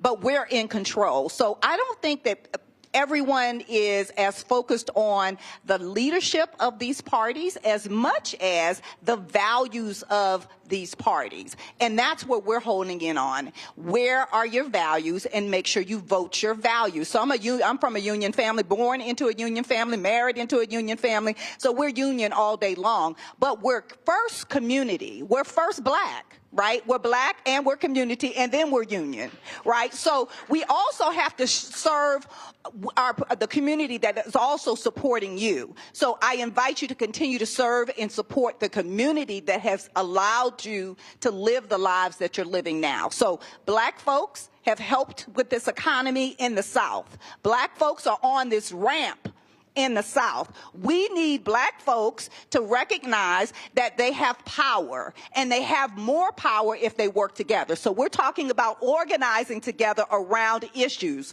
So when we're knocking on doors, we're knocking sometimes with labor and community together, maybe talking about different issues, but the issues all boil down to rights, respect, and dignity. And that's what we're talking about with this campaign. Dignity on the jobs, making sure that you have a decent wage, making sure you have your breaks, making sure that you're not out there in the heat all day long. One of my friends said that she was hired at $16 an hour at Delta, and now it's at $19 an hour, and it's hard for her to get a break, right? And then she has to have 2 other jobs in order to make ends meet. If she had a union, she would not be in that situation. But also the company has told them, well, if you sign those cards, you may not get your bonus in February.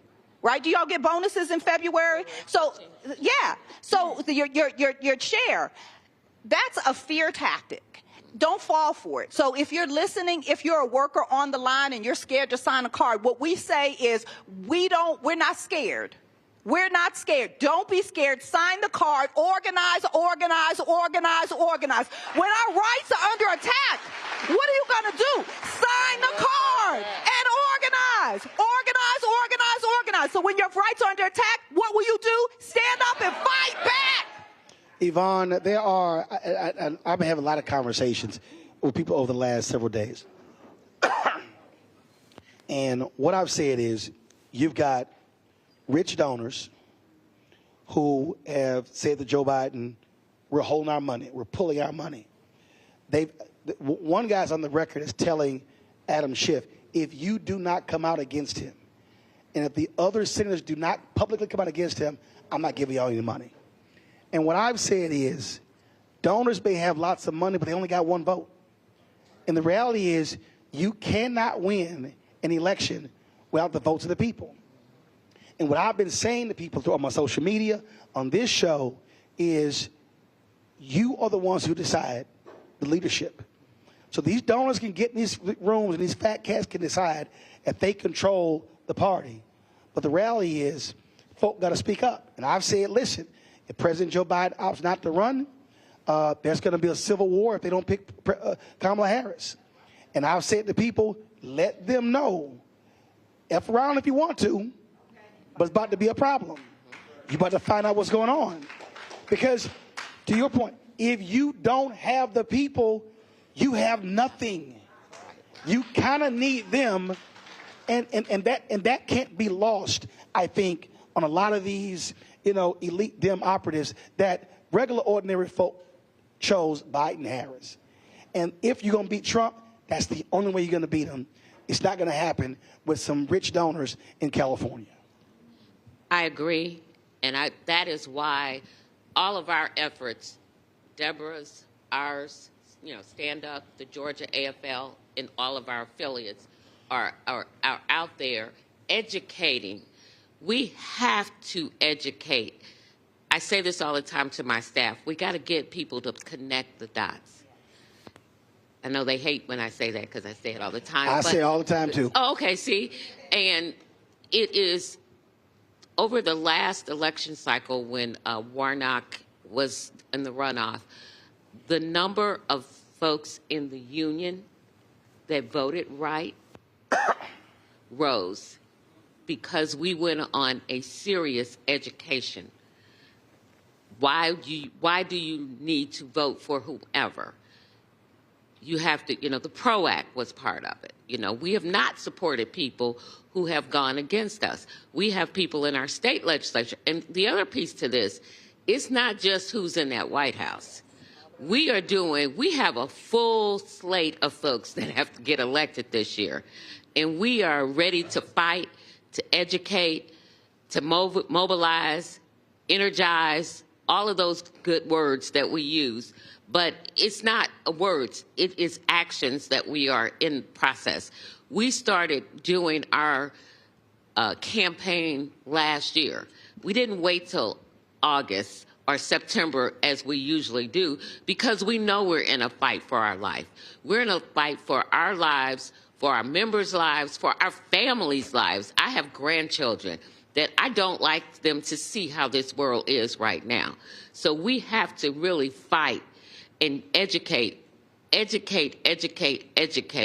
Connect those dots with people that you work with, people you go to church with, people you sit on the usher board with, on the deacon board, and even get our ministers in our churches to understand why it is you have to connect the dots. Now, I came out of a public service union, and many of our members used to say, well, why do I need to vote? I don't need to vote because you're voting in your bosses. That's the power that you have. And your bosses, those bosses are making a whole lot more money than you are. In reality, the bosses were happy because we would go in and negotiate more money. They would get the same benefits that we would.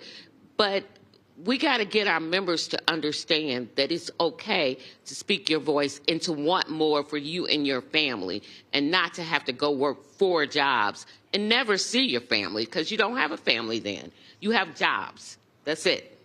That's not enough. That's not enough for me.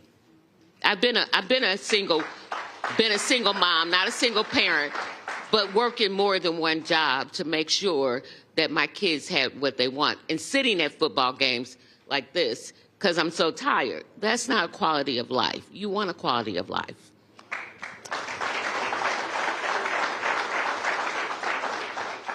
Rich, I travel this country a lot, and it's interesting. I have so many conversations with people, and they come up to me and they want to talk about all sorts of stuff, and we'll talk about how can we get these things changed in our neighborhoods and our communities, and we want to do this initiative. And it's amazing to me how, and they kind of get mad because I always go back to, you got to organize and mobilize. And they look at me like I'm crazy, and I try to explain to them, I had parents, didn't go to college, but cared about our community. They were co-founders of a civic club, and that's all it was. just regular, ordinary people who said they wanted to change stuff, and they sort of pinpointed this issue, this issue, this issue, and to your point, connected the dots. Is that the city, is that the county, is that the state, the federal? Who's that person? Who's that commissioner? If it's law and order, who's the police commander? All this sort of stuff. So I saw that at 5, 6, 7. So that's my entire life. And I think part of this, and is sort of what you alluded to, what some of the workers alluded to, is that people believe they don't have any power. But I keep saying you do if you use it. So just for a person who's watching or listening, just speak to that. The person who just walks around thinking that they are powerless and they can't do anything. Well, to that person, I think you're not paying attention, because everything that we've seen change in this country, everything, has come from the people. It hasn't come from politicians. Politicians react to what they're being told by the people. Okay?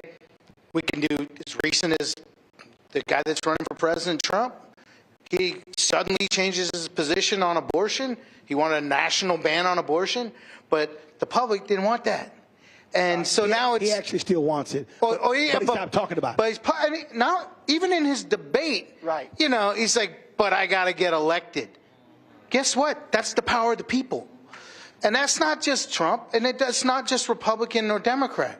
It doesn't matter. When the people stand up, when they rise up together, whether it was gay marriage during Barack Obama, his position changed. The position changed because the people's position changed. I don't think he woke up one day and went, you know, Michelle, I think I'm okay with the gays getting married. I don't think that happened. I think what happened... Well, actually, he was for gay marriage, but he came out against it because the people were not going to vote for him. So then he against it. Then he came out for it. So he actually evolved. That's right. But you're making my point, right? Is that, look, whatever the issue is, his White House wasn't happy when I said that on CNN. But I'm like, y'all can get the hell over it. It's true. But it is true, and it's true over and over and over again. And the problem, I think, that we're having to some degree is our attention. You know, we live in the United States of amnesia, and our attention span can be pretty short these days. And we get on something that we could probably have an impact on, and then within a week we've changed it, and we're talking about something now. That has a lot to do with what you see on the news outlets and the change in the news cycles and 24-hour news cycles, and I could talk about a lot of different things all day. But listen, when we stick together, when we band together as a community, as a society, whatever it is, when we come together and we say, this is the change that's going to happen or else you're not going to be around, politicians do what we need them to do. And I talked about earlier with the approval of unions. They didn't just all of a sudden start signing on to letters. They're doing it because the public sees us in a favorable way. That's another example. But also, again, and it's real basic, what happened was there was one person at a place who said, this shit ain't right. And then they start talking to somebody else. That's right. Like, you're right. This shit ain't right.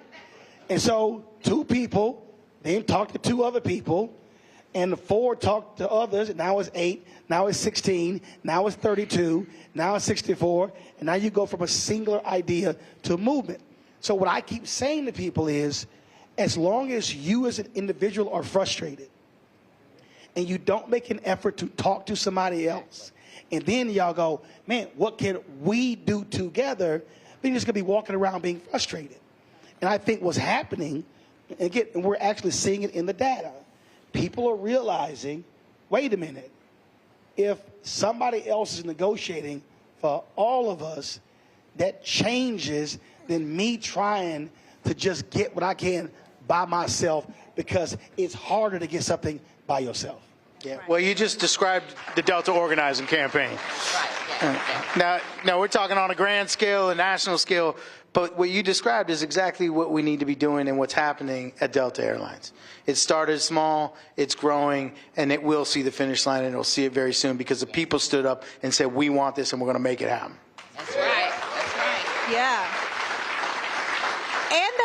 And they're holding their elected officials accountable. So the power dynamic that your union is using is holding those elected officials accountable and then asking for their support because you know what you did for them. And so the same thing goes for these Delta workers. Thank you for your service. First of all, thank you. You all don't get thanked enough.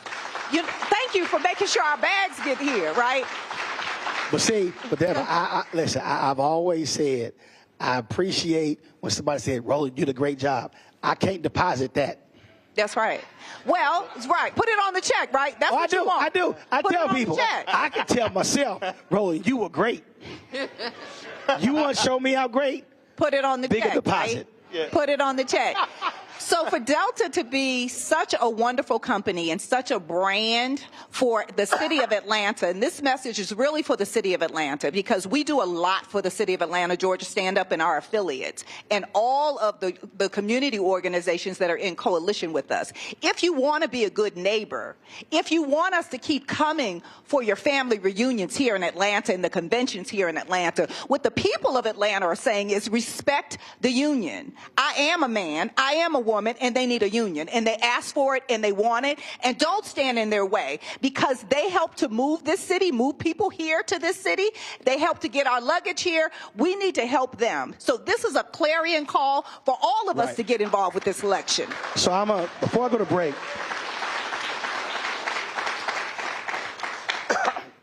break, I'm going to say this here because you somewhat alluded to it earlier, Richie, and actually all three of you. And this is where I think people don't really understand how these games work with corporations. So prior to COVID, from 2014 to 2019, the airline industry spent almost $40 billion on stock buybacks. Now, for the person sitting at home, what they're not understanding is that the stock buybacks are meant to boost the stock price and to return shareholder value. Now, what happens with these publicly traded companies, who do they care about the most? Their shareholders. But as one of the workers said, if we ain't number one in these categories, you don't get there without workers. But what has happened is you have so many of these companies, not just airlines, so many of these companies are so focused on their stock price, on their shareholders, on their investors, without realizing you don't have high performance without the production of your workers. The two go together. I can sit here and say, oh my God, we had a great broadcast, but I kind of need the lights, the cameras, the switching, the audio. If you want to see a bad show, you can look great, but if your audio's jacked up, it all sucks. If your lighting is jacked up, it doesn't matter how great the content was. And so what we're seeing these companies, I mean, when the United CEO was being grilled by Congress, they said, why have you spent money on stock buybacks but not into safety? And that's part of the thing. So I think also what we're seeing is workers in different areas are ticked off at these companies that are taking their free cash flow, giving it back to stockholders, and saying, oh, we don't have anything for the workers. When the Trump's tax cut, and the thing is, they were public. He was running around and said, oh, they're going to put the money back into the companies for the workers. The CEOs were like, no, we're not. They were literally like, no, we're not. We're doing stock buybacks. And that's exactly what happened. And so what we're now seeing, I think, we're seeing a worker revolt saying, you keep giving stock buybacks and screwing the workers. That's why they're responding, I think, the way they're responding. Go ahead. Can I just say one thing? The other piece is that workers are being informed of how much these CEOs are making. And they're making, what's it, 39 million? Yeah.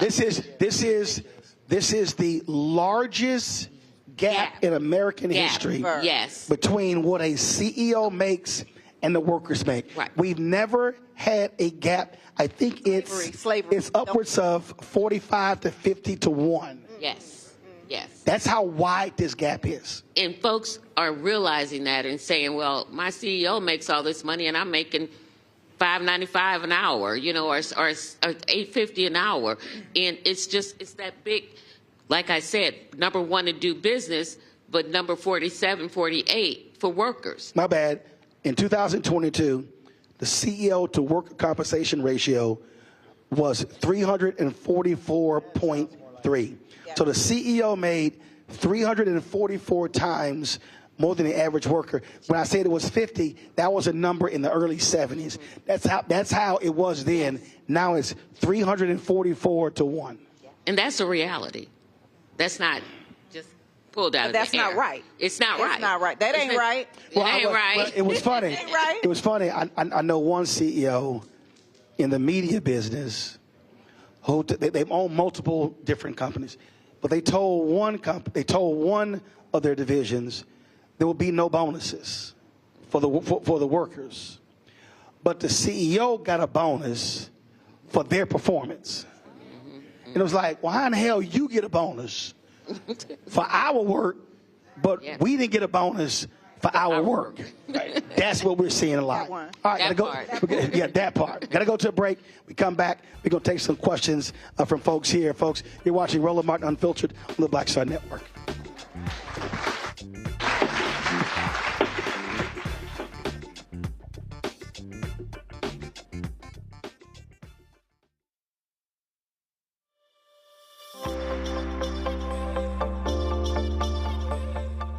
Hi, I'm Danny Glover. Sign your IAM card today. Why? Because unionization means representation.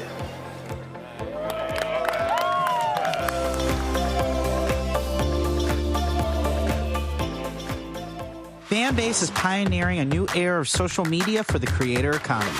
This next generation social media app with over 600,000 users is raising $17 million, and now is your chance to invest. For details on how to invest, visit startengine.com/fanbase or scan the QR code. Another way we're giving you the freedom to be you without limits. Good job, good pay, good life. Would you be willing to walk away from it to achieve real wealth? Well, that's exactly what this woman did, and boy, did it pay off. Once you make the decision that this is the direction that you're going to go in, I do believe that there's power in having a decided heart. Hear her story on The Next Get Wealthy with me, Deborah Owens, America's Wealth Coach, on Black Star Network.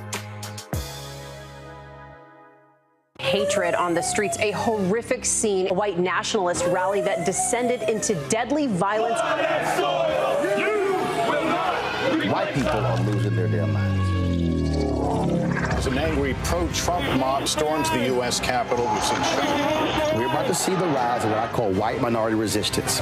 We have seen white folks in this country who simply cannot tolerate black folks voting. I think what we're seeing is the inevitable result of violent denial. This is part of American history. Every time that people of color have made progress, whether real or symbolic, there has been what Carol Anderson at Emory University calls white rage as a backlash. This is the rise of the Proud Boys and the Boogaloo Boys. America, there's going to be more of this. Here's all the Proud Boys, guys. This country is getting increasingly racist in its behaviors and its attitudes because of the fear of white people. The fear that they're taking our jobs, they're taking our resources, they're taking our women. This is white fear.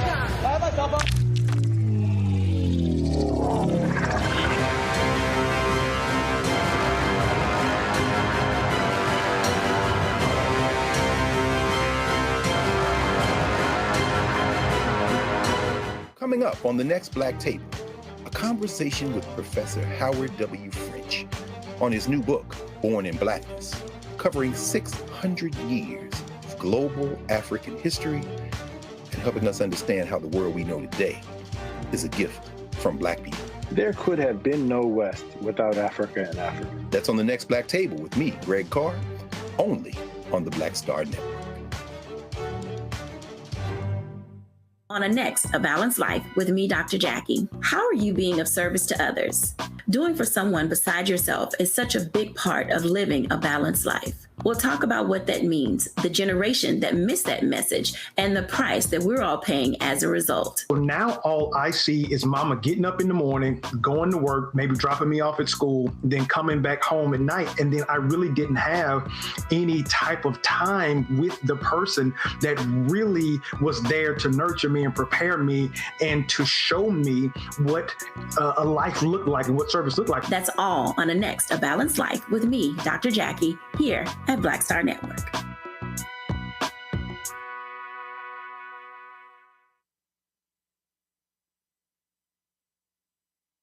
Coming up on the next Black Table, a conversation with Professor Howard W. French on his new book, Born in Blackness, covering 600 years of global African history and helping us understand how the world we know today is a gift from Black people. There could have been no West without Africa and Africa. That's on the next Black Table with me, Greg Carr, only on the Black Star Network. Hello, I'm Paula J. Parker. Truly proud on the Proud Family, Louder and Prouder on Disney+. And you're watching Roland Martin, Unfiltered.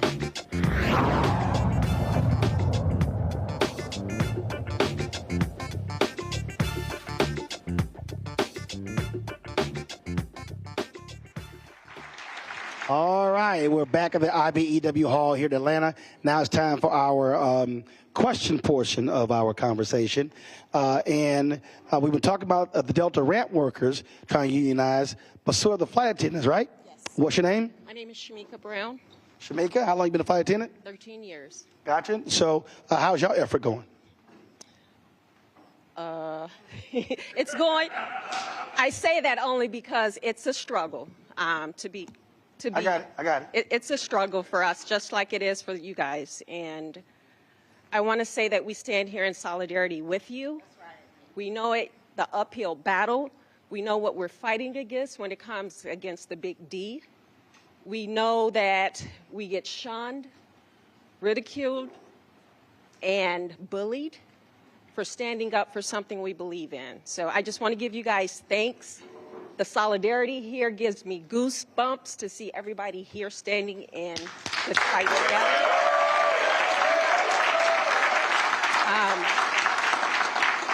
Before I ask my question to Mr. Martin really quick, I want to say that we have to stand for something. I was brought up from the Midwest, raised by my grandmother. And I was always told, you stand for something or you fall for anything. So when you go home and you're tired, you're frustrated, you're angry, you're pissed the fuck off. Yeah, it's my show. You can cuss. Don't worry about it. Hey, that's it's all right. The show's called Unfiltered. That's good. That's good to know. It's called Unfiltered, and I own it. I've been holding back all day. When you're pissed off, just know that you're not in this fight alone. You got support systems. When you need someone to vent to, I'm in Atlanta. Just know that. And we love you guys for getting in this campaign and fighting for what you fighting for what you deserve and finally getting it. So my question, Roland, Mr. Martin, is, from your opinion, with Delta being Mecca in the South, what struggles, outside of the ones that we've mentioned already, do you see us approaching when it comes getting closer to the finish line? Well, I'll answer this way. I appreciate your question. Thanks a lot. And good luck in the fight. It's sort of what you alluded to earlier when you talk about when major companies provide community support. And so what I try to explain to people is follow the money. So even in my business, you'll have companies that will buy tables at events, but they won't advertise with Black-owned media. Well, what they'll do is they'll say, oh, we support the NAACP, we support the Urban League, we support the UNCF.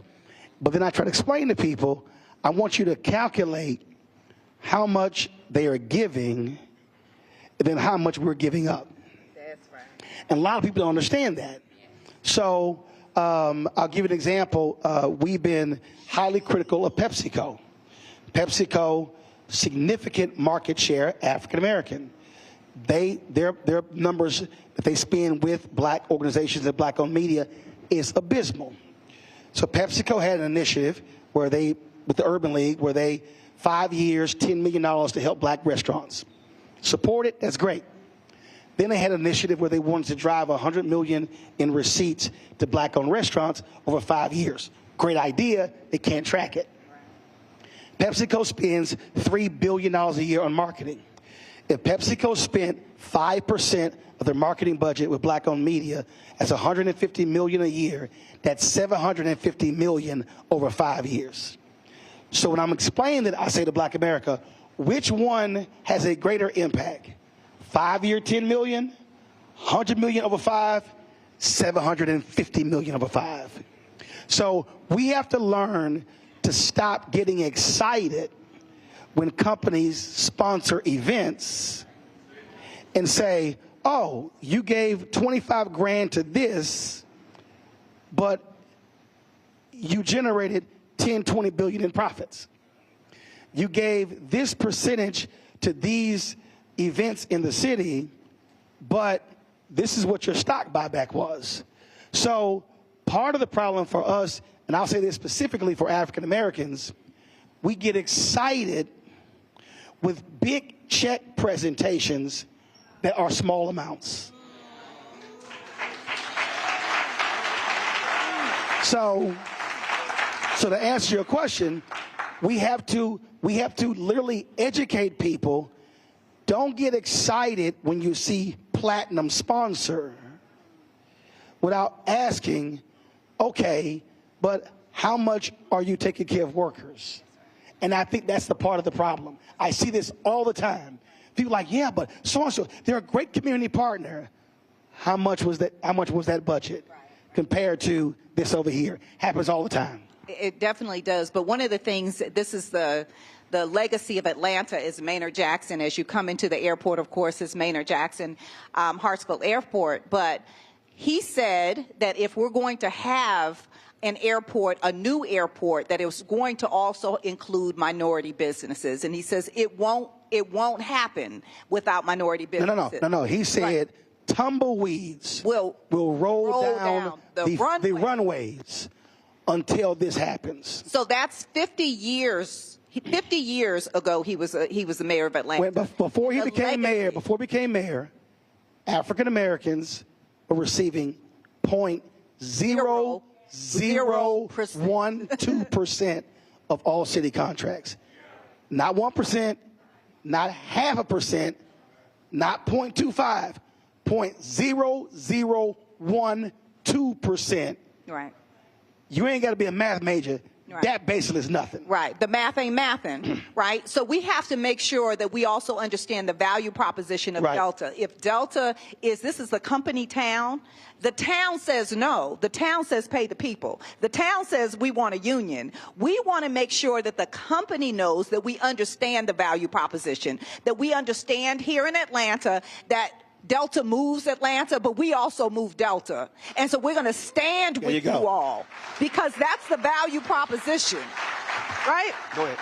I just want to say to the sister and brother from AFA over there, I know the struggle you're going through, and I know how difficult this is. I tried to organize the flight attendants in 2014, and we actually filed for an election, and it is a difficult struggle. But I want you to know that we committed to this together, and we will be there to the end. Whether we win, lose, or draw, we will be standing side by side with AFA because they've stood side by side with us. So thank you. All right. Go ahead. I wanted to add one more thing. Be prepared for anything that Delta does. Because when we're not prepared is when we are caught off guard. Always be, Girl Scout, always be prepared. And they're going to spend billions of dollars to discourage you. Instead of giving you that money in your pocket, they're going to spend it on some high-powered attorneys, high-powered union-busting firms, and the best way to combat that is to be ready and know that what they're saying is not the truth. And sister, thank you for saying that, because after this show, and I guarantee you Delta's watching it, I guarantee you they're watching it, after this show, when they hear how close we are and how close to the finish line, they are going to ramp it up like we have not ever seen. So she is 100% right. Get ready for the fight. So, but Well, they have to stand strong. they ain't never spent no advertising money with me, so I'm like, okay. What's your name? What's your question? Tim Henderson, Delta Airlines, 25 and a half years. My question is, for everything that's been said, the question becomes, does people understand why Delta workers think the way they think? Because if you don't know our history, then you can't understand why they think the way they think. We never had a union because we had everything the unions had. We had pensions, we had sick days, we had everything. But all of that through bankruptcy was taken away. We didn't even pay money out of our paycheck for our benefits. Now we're paying for benefits that are garbage. I put it to a director. Would you go to the Sundown restaurant, spend $250 for a glass of dirty water and food that was uncooked? Then why would I pay that for health insurance where we're going to the doctor and paying $100 out of our pocket and still being told you got a bill in the mail? So the question becomes, when do people find out what really Delta is and was compared to what it is now? Who wants to take that? Have you signed a union card? Yes, ma'am. You have signed a union card. All right. We just want to make sure. Now you know he wouldn't have got his ass up and asked this question. I want to know. Without signing that card. Because somebody would have jumped up like, you ain't signed that card, but you answered the question. I appreciate it. Has everyone in here signed a card that can? Who wants to answer? Okay. Go ahead. Yeah, I mean, look, we continue to put that information out. We just got to find ways to make people read it, right? And communications is tough because we're exercising everything we can, including being here today. Whether it's, news lines or Twitter or Instagram or Facebook or you name it, we're doing at-home mailings. And I do this with all my members, by the way. And I go to break rooms where I represent people and I say, by the way, who's seeing this stuff? And it's like crickets. It's like, but we're going to keep banging away. We're going to keep trying to get that message out. And we need you.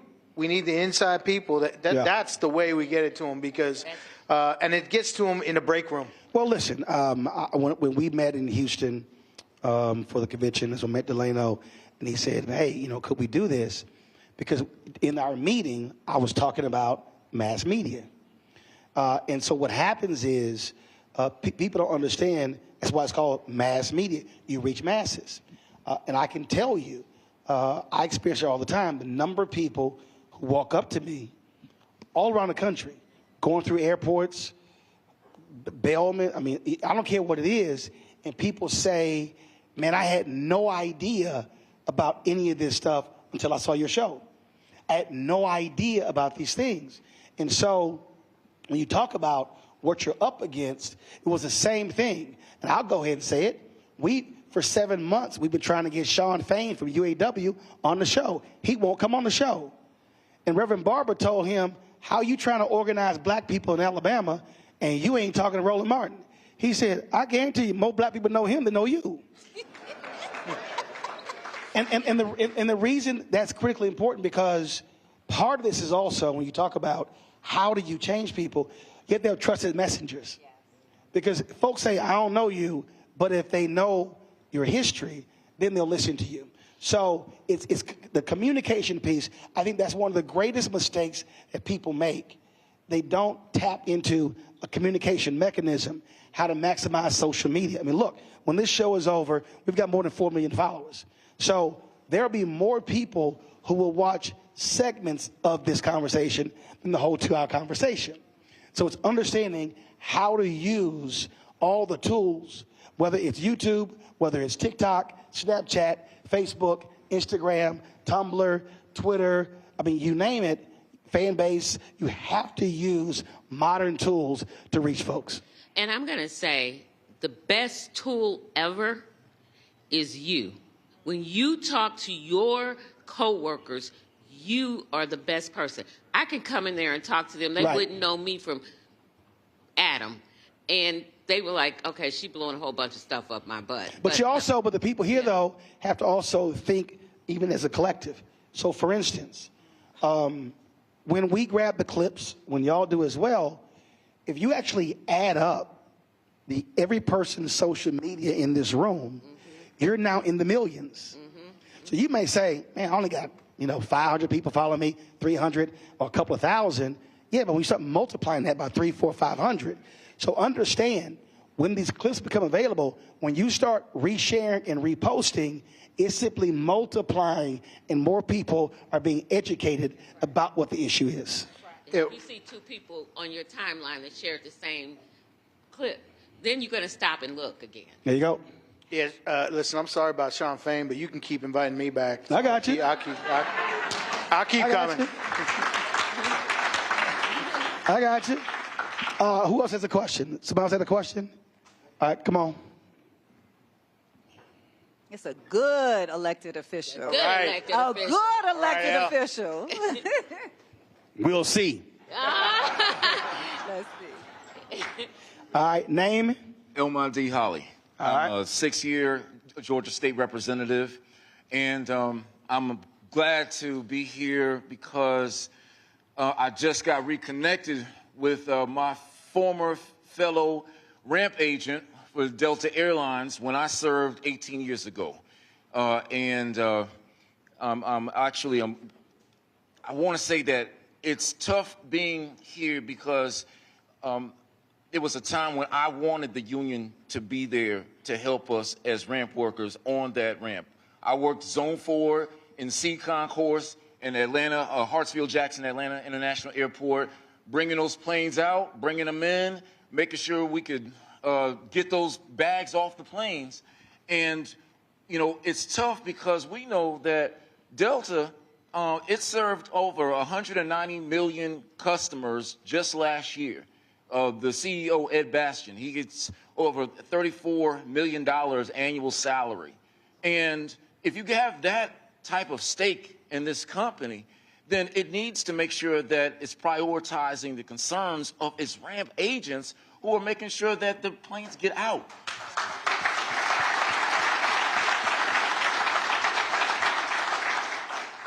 And briefly, I know that my colleagues who are here in this room, we've seen how in this state, how the governor has signed Senate Bill 362, which tries its best to make sure that when companies are trying to relocate to Georgia, that it strips away their tax incentives if they voluntarily recognize unions. And to have an environment where we always hear about the #1 state in the country, that Georgia's the #1 state, but how can you be the #1 state in the country for business, but be the #1 state to give the workers a business? That's not right. The question I have, because I know we have Deborah Scott here, we have Yvonne Brooks, who have been so revolutionary, not with just workers, but I want to know, what advice do you have for the families who are at home, who have to wait there for their loved ones to come off of work, even knowing that in their workplace they see a hostile work environment where there's flyers? I remember the flyers myself where, it'll tell you don't spend any money on union dues because you can get a 2-piece wing and chicken, or you can get Air Jordans, or at the very best, get a timeshare.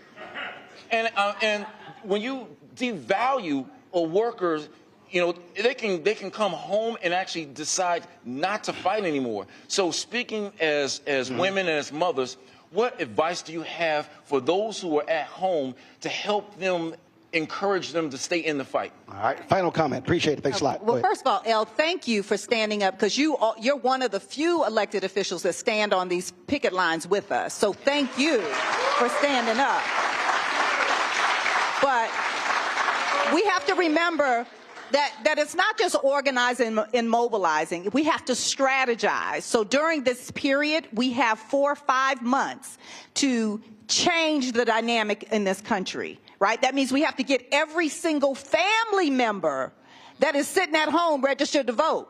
and the grandkids and baby and them, all of us, we have to get registered to vote and make sure you're on the rolls because, you know, doing a lot of funny business about the vote here. Yeah. And as your family is documenting what's happening, we want to make sure that you're actually documenting those stories.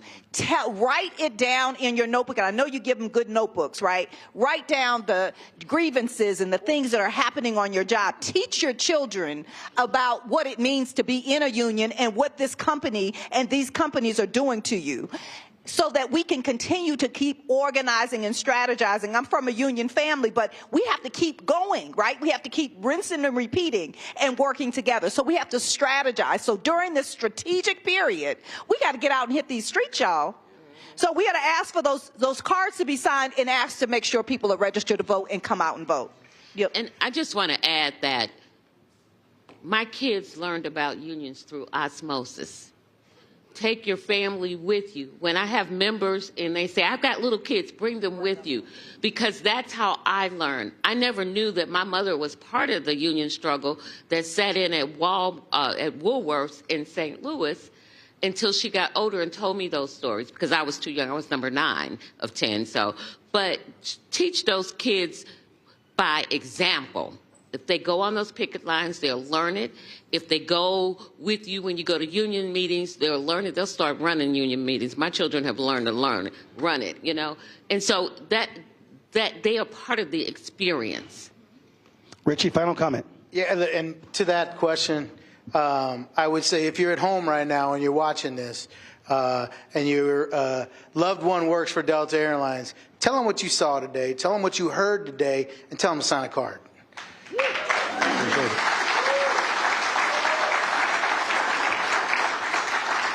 So I'm trying to keep my voice as much as I can, trying to get it back. So here are my final comments here. And folks who watch this show, who listen to this show, you've heard me say this all the time. That is, we can whine, we can complain, we can say what we want, but the reality is, unless we actually put in the work, nothing ever changes. What we are seeing right now in this country is a vast disparity between those with wealth and those who don't. When you have 3 billionaires who own more money than the bottom 50%, that's a problem in this country. When you see reports showing that the wealth of an average black family in 20 years will be 0, that is a problem.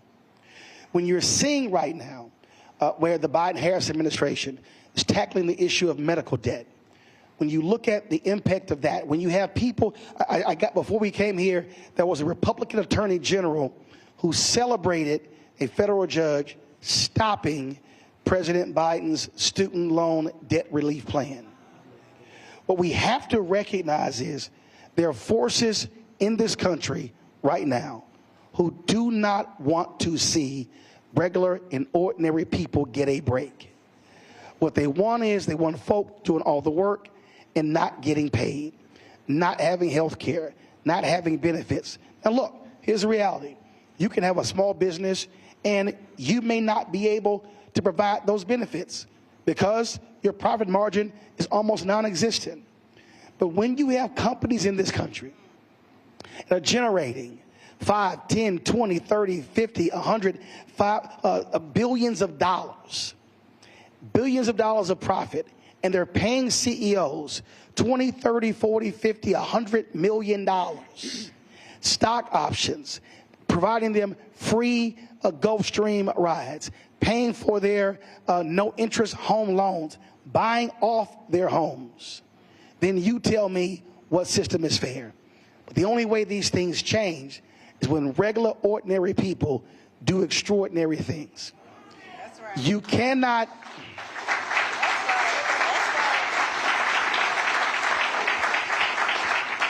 I have to remind people, the March on Washington was called the March on Washington for Jobs and Freedom.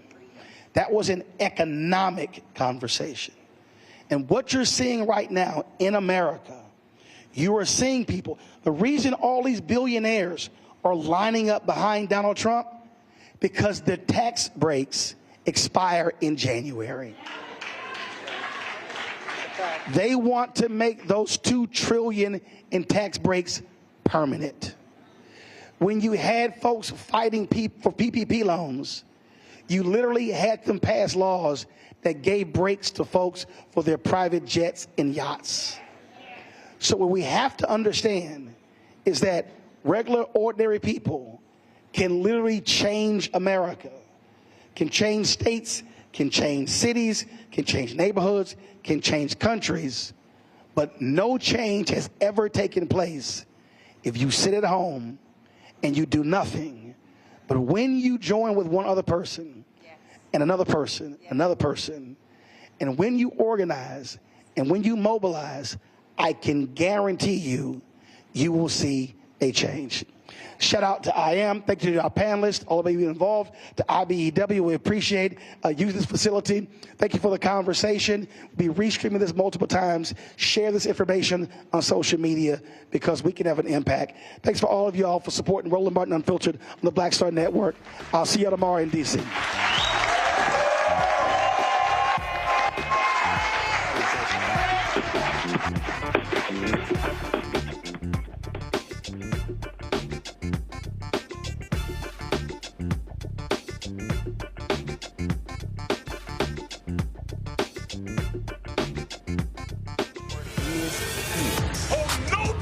I'm real revolutionary right now. Thank you for being the voice of Black America. All momentum we have now, we have to keep this going. The video looks phenomenal. See, there's a difference between Black Star Network and Black-owned media and something like CNN. You can't be Black-owned media and be scared. It's time to be smart. Bring your eyeballs home. You dig?